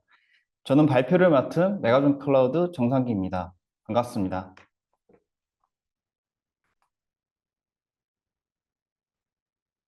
세션은 다음과 같은 순서로 진행하겠습니다. 첫째, 모니터링 과제와 옵저버빌리티에 대해 먼저 살펴보고 둘째, 데이터독 소개와 주요 기능을 설명드리겠습니다. 셋째, 쿠버네티스 환경에서의 데이터독 컨테이너 모니터링을 소개하고 넷째, 컨테이너 모니터링의 활용 방안에 대해 설명드리겠습니다. 마지막으로 메가존 클라우드의 데이터독 오퍼링에 대해 말씀드리겠습니다. 네, 그럼 첫 번째 주제인 모니터링 과제에 대해 옵저버빌리티와 함께 이야기해 보겠습니다. 네, 인프라 환경은 변화하고 있습니다. 기존 온프레미스 중심 환경에서 벗어나 클라우드 환경으로 전환되고 있고 특히 클라우드 네이티브 아키텍처 도입이 확대되면서 하이브리드 클라우드, 멀티 클라우드, 그리고 컨테이너, MSA 기반의 환경이 보편화되고 있습니다. 이러한 변화는 서비스 확장성과 민첩성을 높여주지만 동시에 인프라의 복잡도를 증가시키고 있습니다. 그 결과 기존 방식의 모니터링만으로는 시스템 상태를 제대로 파악하기 어려운 상황이 되었습니다. 기존 모니터링은 주로 개별 시스템의 상태를 단편적으로 수집하고 가용성이나 성능 매트릭 중심으로 확인하는 데 그쳤습니다. 이 방식은 특정 서버나 서비스의 상태는 알 수 있지만 복잡한 구조의 시스템 간의 관계나 문제의 근본 원인을 파악하는 데는 한계가 있었습니다. 그래서 이제는 옵저버빌리티, 즉 관찰 가능성이 중요해졌습니다. 옵저버빌리티는 복잡한 시스템의 전반을 가시화하고 서로 다른 구성 요소 간의 상호 연관성을 파악하는 데 초점을 둡니다.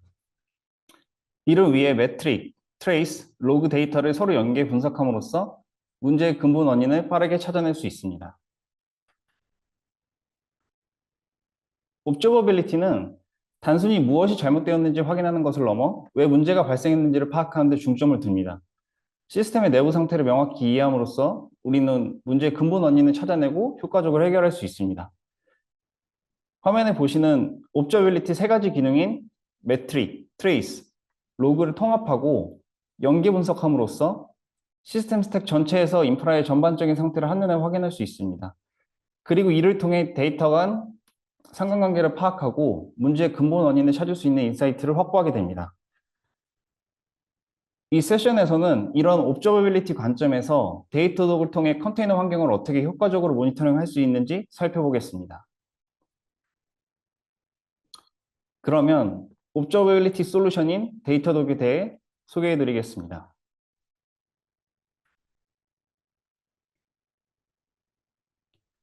효과적인 옵저버빌리티를 위해서는 다양한 데이터를 통합하여 모니터링할 수 있는 플랫폼이 필요합니다. 데이터독은 SaaS 기반의 통합 모니터링 플랫폼으로 인프라스트럭처 모니터링부터 APM, 로그 관리, UX 모니터링, 네트워크 성능, 보안 모니터링까지 IT 환경의 다양한 테크 스택을 하나로 묶어 엔드투엔드 풀스택 모니터링을 제공합니다.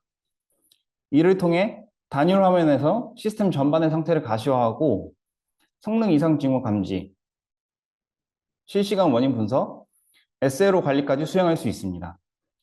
다시 말해 데이터독은 분리된 모니터링 하나의 관점으로 연결해주는 통합 옵저버빌리티 구현 도구이자 플랫폼입니다. 이어서 데이터독의 주요 특징에 대해 설명드리겠습니다. 첫째, 850개 이상의 다양한 인테그레이션을 지원합니다. 온프레미스부터 클라우드까지 다양한 환경과 손쉽게 연동할 수 있고 지속적인 업데이트를 통해 최신 테크 스택도 빠르게 반영합니다. 둘째, 크로스팀 콜라보레이션입니다. 슬랙, 팀즈, 지라, 서비스나우 등과 같이 연동해 개발과 운영이 한 화면에서 효율적으로 협업할 수 있습니다. 셋째, 쉽고 빠른 시작입니다.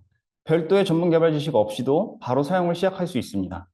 넷째, 매트릭, APM, 로그 데이터 간의 연계 분석입니다. 인프라, 애플리케이션, 로그 데이터를 하나의 플랫폼에서 통합하여 연계 분석할 수 있습니다. 마지막으로 다양한 알림 템플릿과 머신러닝 기반의 AI 옵스입니다. 각 시스템에 맞는 알람 템플릿 추천은 물론 머신러닝 기반의 이상 탐지와 예측 기능을 지원합니다. 즉, 데이터독은 폭넓은 연동, 빠른 시작, 그리고 강력한 연계 분석과 협업 기능을 모두 갖춘 완성형 모니터링 플랫폼입니다.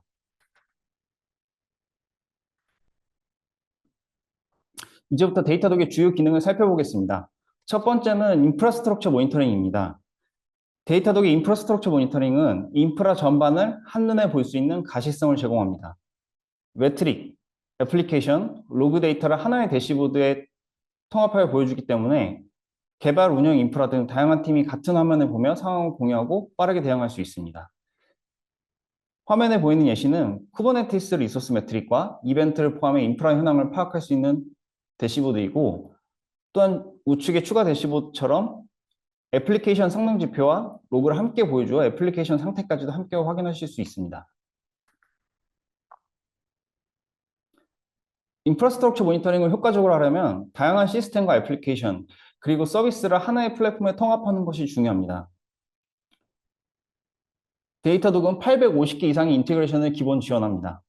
클라우드 서비스, 온프레미스, 데이터베이스, 메시징 큐, 컨테이너 플랫폼 등 대부분의 주요 기술 스택을 손쉽게 연동할 수 있습니다. 이러한 인테그레이션은 사전 정의된 매트릭과 기본 대시보드를 제공해 즉시 모니터링을 시작할 수 있다는 장점이 있습니다.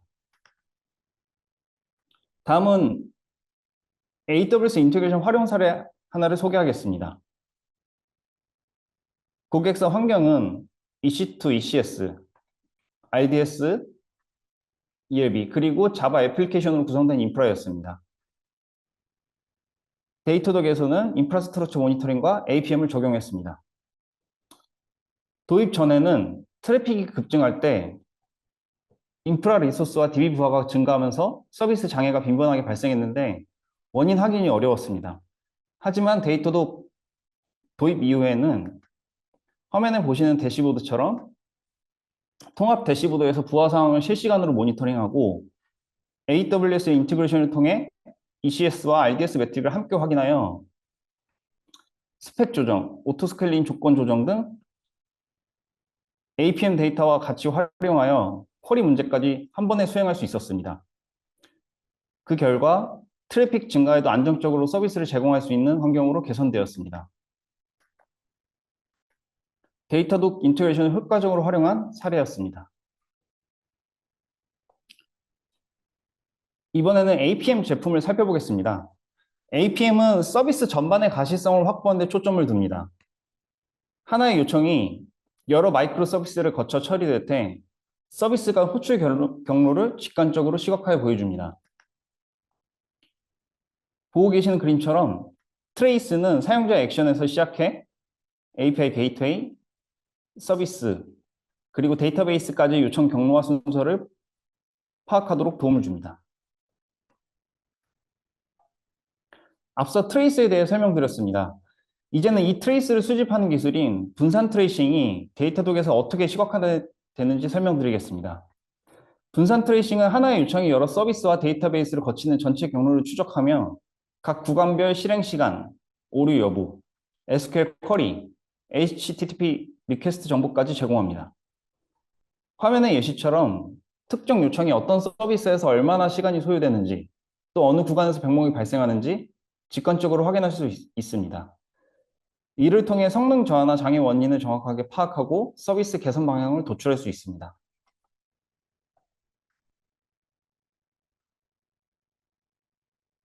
이번에는 서비스 오버뷰 화면을 보겠습니다. 서비스 오버뷰는 각 서비스의 상태와 애플리케이션 성능 지표를 한눈에 보여줍니다. 요청 수, 오류, 지연 시간과 같은 핵심 지표뿐만 아니라 연계된 인프라스트럭처, 런타임 매트릭, 로그 등 추가 정보를 함께 확인할 수 있습니다. 이를 통해 서비스 상태를 종합적으로 파악하고 문제가 발생했을 때 관련 데이터와의 연관성까지 신속하게 분석하실 수 있습니다. 다음은 서비스 맵 기능입니다. 서비스 맵은 서비스 간 호출 관계를 시각적으로 보여주고 각 서비스의 종속성과 성능 지표를 한 화면에서 확인하실 수 있습니다. 이 기능을 사용하면 서비스 전반의 구조와 흐름을 빠르게 파악할 수 있고 장애나 성능 저하가 발생한 구간을 직관적으로 찾아낼 수 있습니다. 다음은 에러 트래킹 기능을 보겠습니다.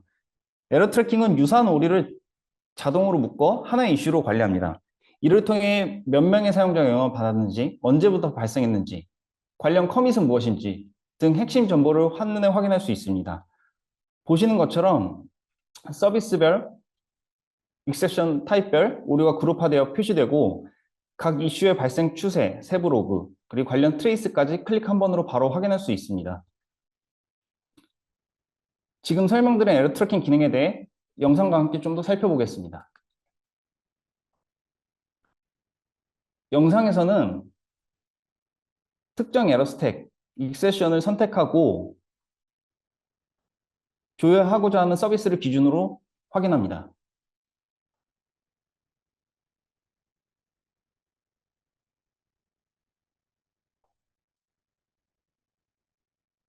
해당 이슈의 상세 화면을 보고 계신데 이슈의 발생 추이, 그리고 스택 트레이스 정보까지 확인하실 수 있습니다.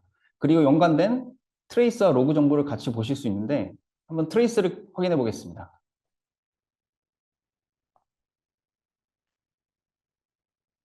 앞서 설명드린 트레이스 화면으로 전환되었고요. 이 트레이스 탭을 통해서 전체 서비스 경로, 흐름을 확인하실 수 있고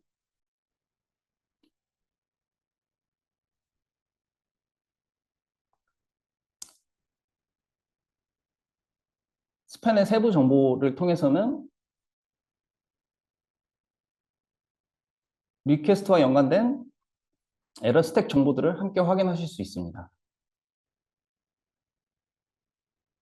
더불어 강점인 연계 분석을 같이 보실 수 있는데 인프라스트럭처 탭을 통해서 해당 서비스가 배포된 인프라 정보를 인프라 매트릭 정보를 같이 확인하실 수 있고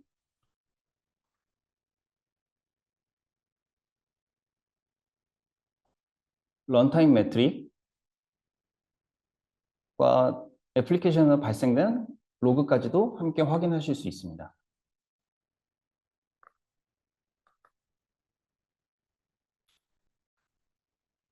다음은 로그 매니지먼트를 설명드리겠습니다. 데이터도 로그 매니지먼트는 로깅 위더 리밋이라는 컨셉으로 애플리케이션과 인프라에서 발생하는 모든 로그를 수집 전송해 실시간 모니터링과 분석을 지원합니다. 서버, DB, 컨테이너 모바일 등 다양한 환경의 로그를 한 곳에서 확인하고 매트릭 생성, 이상 탐지, 아카이브 기능까지 지원합니다. 단순 저장 및 분석을 넘어 로그를 통해 운영 인사이트를 제공합니다. 그러면 주요 기능 중 하나인 라이브러리 테일을 살펴보겠습니다. 라이브러리 테일은 로그를 저장하는 인덱싱 과정 없이 수집된 모든 로그를 실시간으로 조회하고 분석할 수 있는 기능입니다. 서버 애플리케이션, 데이터베이스에서 발생하는 로그를 실시간성으로 확인하며 로그 가식성을 확대할 수 있습니다. 이 기능은 영상을 통해 함께 확인해 보겠습니다. 영상에서는 데이터독에서 기본 지원하는 태그 조건을 쉽게 설정하여 필터를 설정하고 해당 필터에 맞는 서비스 로그를 조회하고 있습니다.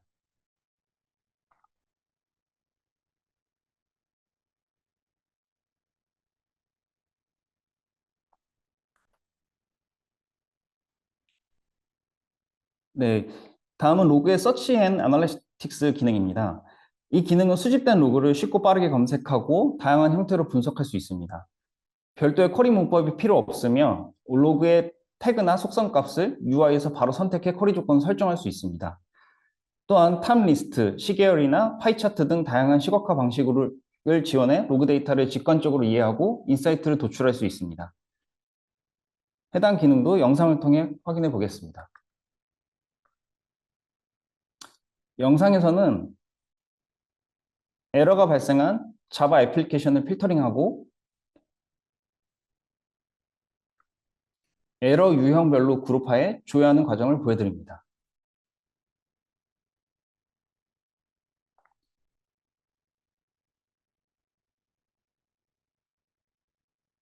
화면에서 보시는 것처럼 직관적인 UI 클릭 베이스로 쉽게 조회하고 분석이 가능하다는 것을 보실 수 있습니다.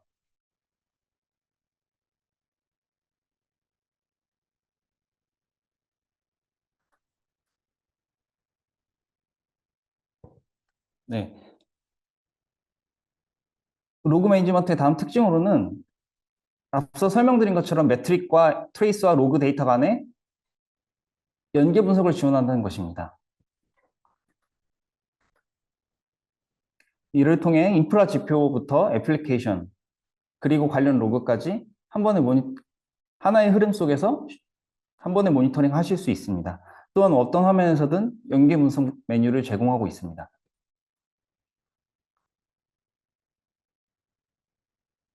이제 데이터독의 컨테이너 모니터링, 특히 쿠버네티스 환경을 중심으로 설명드리겠습니다.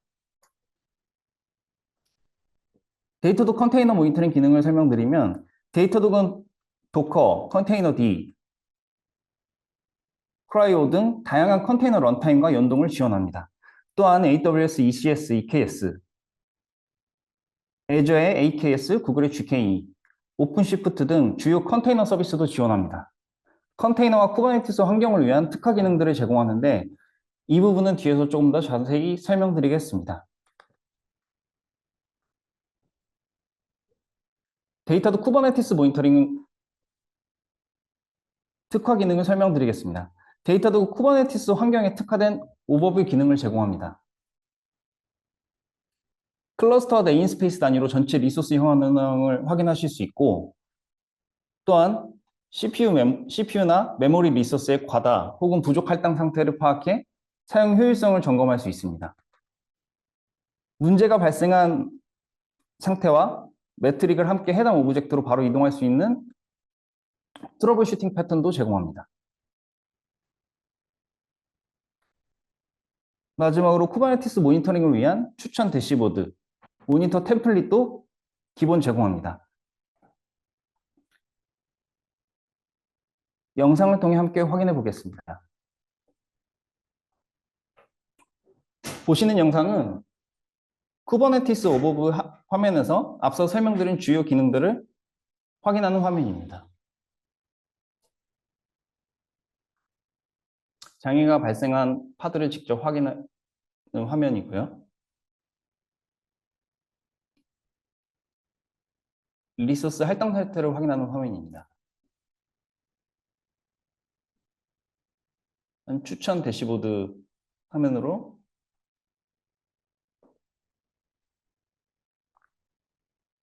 여러 추천 대시보드를 제공하고 있습니다. 또한 주요 알람 케이스들에 대해서 알람 템플릿을 제공하고 있습니다.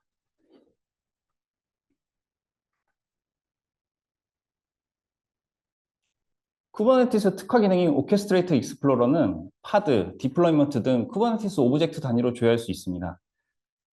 레이블이나 어노테이션, 컨테이너 태그 등 다양한 조건으로 필터링이 가능해 쉽고 빠르게 확인하실 수 있습니다. 또한 데이터독의 강점인 매트릭 트레이스 로거의 연계 분석을 제공하여 야물 조회, 릴레이티드 리소스, 트러블 슈터 기능 등을 활용하실 수 있습니다. 오케스트레이터 익스플로러에서는 CPU와 메모리와 같은 주요 리소스에 대해 직관적으로 확인할 수 있도록 제공합니다. 이를 통해 UCG 리퀘스트, 리밋 현황을 쉽게 파악할 수 있고 리소스 최적화 포인트를 확인하실 수 있습니다. 이제 쿠버네티스 모니터링 가이드를 통해 쿠버네티스 환경에서 통합된 가시성을 어떻게 확보하는지 단계별로 살펴보겠습니다. 모니터링 방식은 크게 두 가지입니다. 데이터도 크롤러를 활용하는 AWS 인테그레이션 방식과 데이터도 에이전트를 통한 수집 방식입니다. AWS 인테그레이션 방식은 EKS와 연동되는 로드 밸런스 RDS 등 AWS 서비스와 GPU를 통합해 제공합니다. 에이전트 방식은 EKS 클러스터의 워커 노드에 배포되어 매트릭 트레이스 로그 데이터를 수집합니다.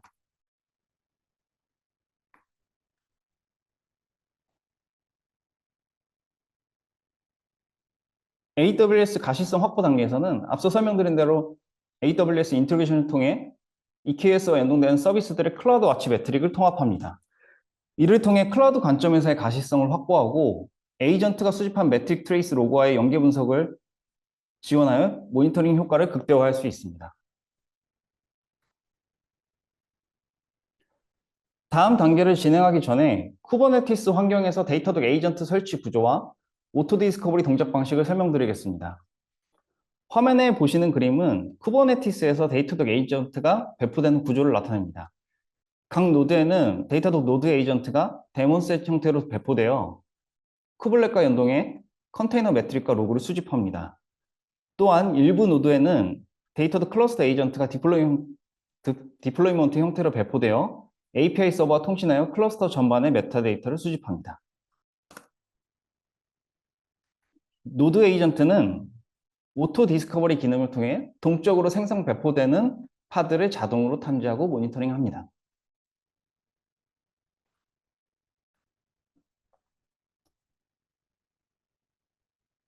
네, 앞서 설명드린 대로 클러스터의 가시성은 데이터독 에이전트 수집 방식을 통해 모니터링합니다. 이를 통해 쿠버네티스 리소스 현황과 노드 단위 리소스 매트릭을 조회할 수 있으며 클러스터 맵과 기본 제공 대시보드를 활용해 시각화할 수 있습니다. 컨테이너와 파드 레벨의 가시성은 컨테이너 전용 메뉴인 라이브 컨테이너 뷰가 유용하게 사용됩니다. 이 뷰는 2초마다 갱신되어 컨테이너별 실시간 모니터링을 제공합니다. 특히 배포 직후나 트래픽 처리량이 급변하는 상황에서 CPU, 메모리 사용량 등 리소스 상태를 즉각적으로 파악하는 데 유용합니다.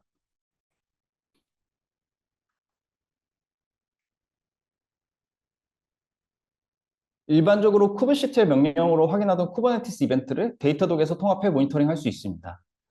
예를 들어 파드 재시작, 스케줄 실패, 노드 상태 변화와 같은 주요 이벤트를 수집합니다. 이렇게 수집된 이벤트 데이터는 다른 매트릭 추이와 연계 분석해 원인 파악과 문제 해결에 유용하게 활용될 수 있습니다. 애플리케이션 로그 수집은 에이전트가 자동으로 수집 전송합니다. 데이터독은 컨테이너 단위, 키워드 단위, 다양한 필터링을 적용해 사용량을 효율적으로 관리하실 수 있고, 또한 로그 분석과 시각화를 지원하여 트러블 슈팅과 비즈니스 지표 분석 등 다양한 인사이트 확보에 활용하실 수 있습니다. 마지막으로 트레이스 수집 단계입니다. 트레이스를 수집하려면 애플리케이션의 데이터독 트레이서를 연동해야 합니다. 쿠버네티스 환경에서는 에이전트가 자동 연동 기능을 통해 에이전트 배포만으로 트레이스 수집이 활성화되어 APM 기능을 바로 사용하실 수 있습니다. 앞서 설명드린 것처럼 APM은 서비스 성능 분석, 시각화, 그리고 트러블 슈팅까지 수행할 수 있습니다.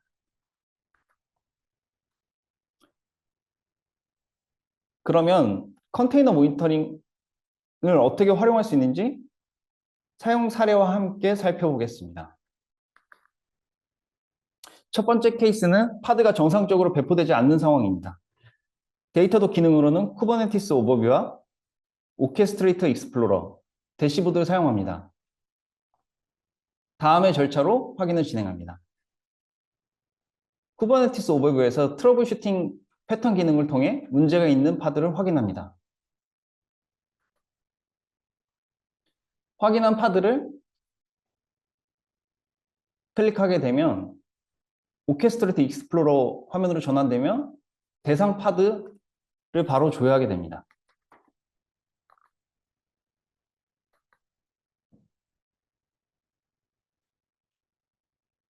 다음 단계로는 트러블 슈터 메뉴를 통해서 파드 페이지와 파드 스케줄링 이벤트를 수집해 문제의 원인과 추이를 파악할 수 있습니다.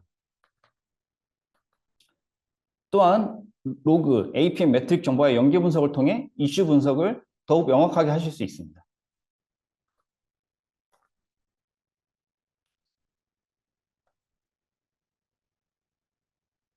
노드 대시보드를 통해서 해당 클러스터의 노드별 할당 가능한 매트릭과 리소스 현황을 확인하고 리소스 문제 여부를 판단할 수도 있습니다. 이번 사례에서는 리소스 이슈는 없으나 스케줄러 파드가 크래시 루프백 상태로 인해 스케줄링 자체가 문제가 발생한 경우였습니다. 다음 케이스에 대해 알아보겠습니다. 다음 케이스는 OOM, Out of Memory로 파드가 간헐적으로 재시작되는 경우입니다. 데이터독 기능으로는 쿠버네티스 대시보드와 오케스트레이터 익스플로러를 사용합니다. 첫 번째 단계로 쿠버네티스 파드 오버뷰 대시보드를 통해 OOM이 발생되는 대상 파드를 확인합니다. 대상 파드의 스테이터스 및 트러블 슈터 메뉴를 통해 증상에 대한 설명과 관련된 매트릭을 함께 확인합니다. 매트릭 추이를 보니 할당된 리밋 대비 실제 사용량이 초과하는 것으로 확인됩니다.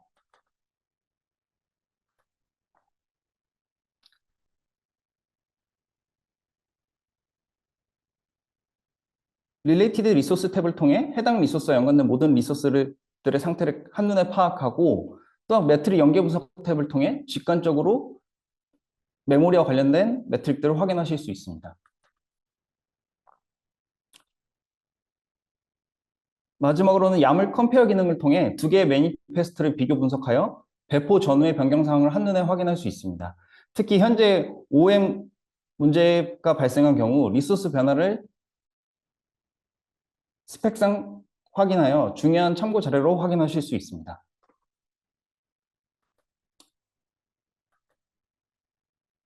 마지막으로 메가존 클라우드의 데이터독 오퍼링에 대해 설명드리고 마무리하겠습니다.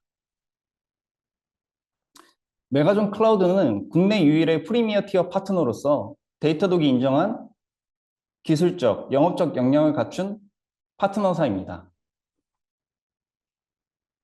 이런 기술적, 영업적 역량을 통해 데이터독을 잘 활용하실 수 있도록 지원드리겠습니다. 관련하여 문의가 있으신 경우 메일 주소를 참고하여 문의 주시거나 우측 QR코드를 통해 설문을 통해 상담 접수를 하실 수도 있습니다. 경청해 주셔서 감사합니다.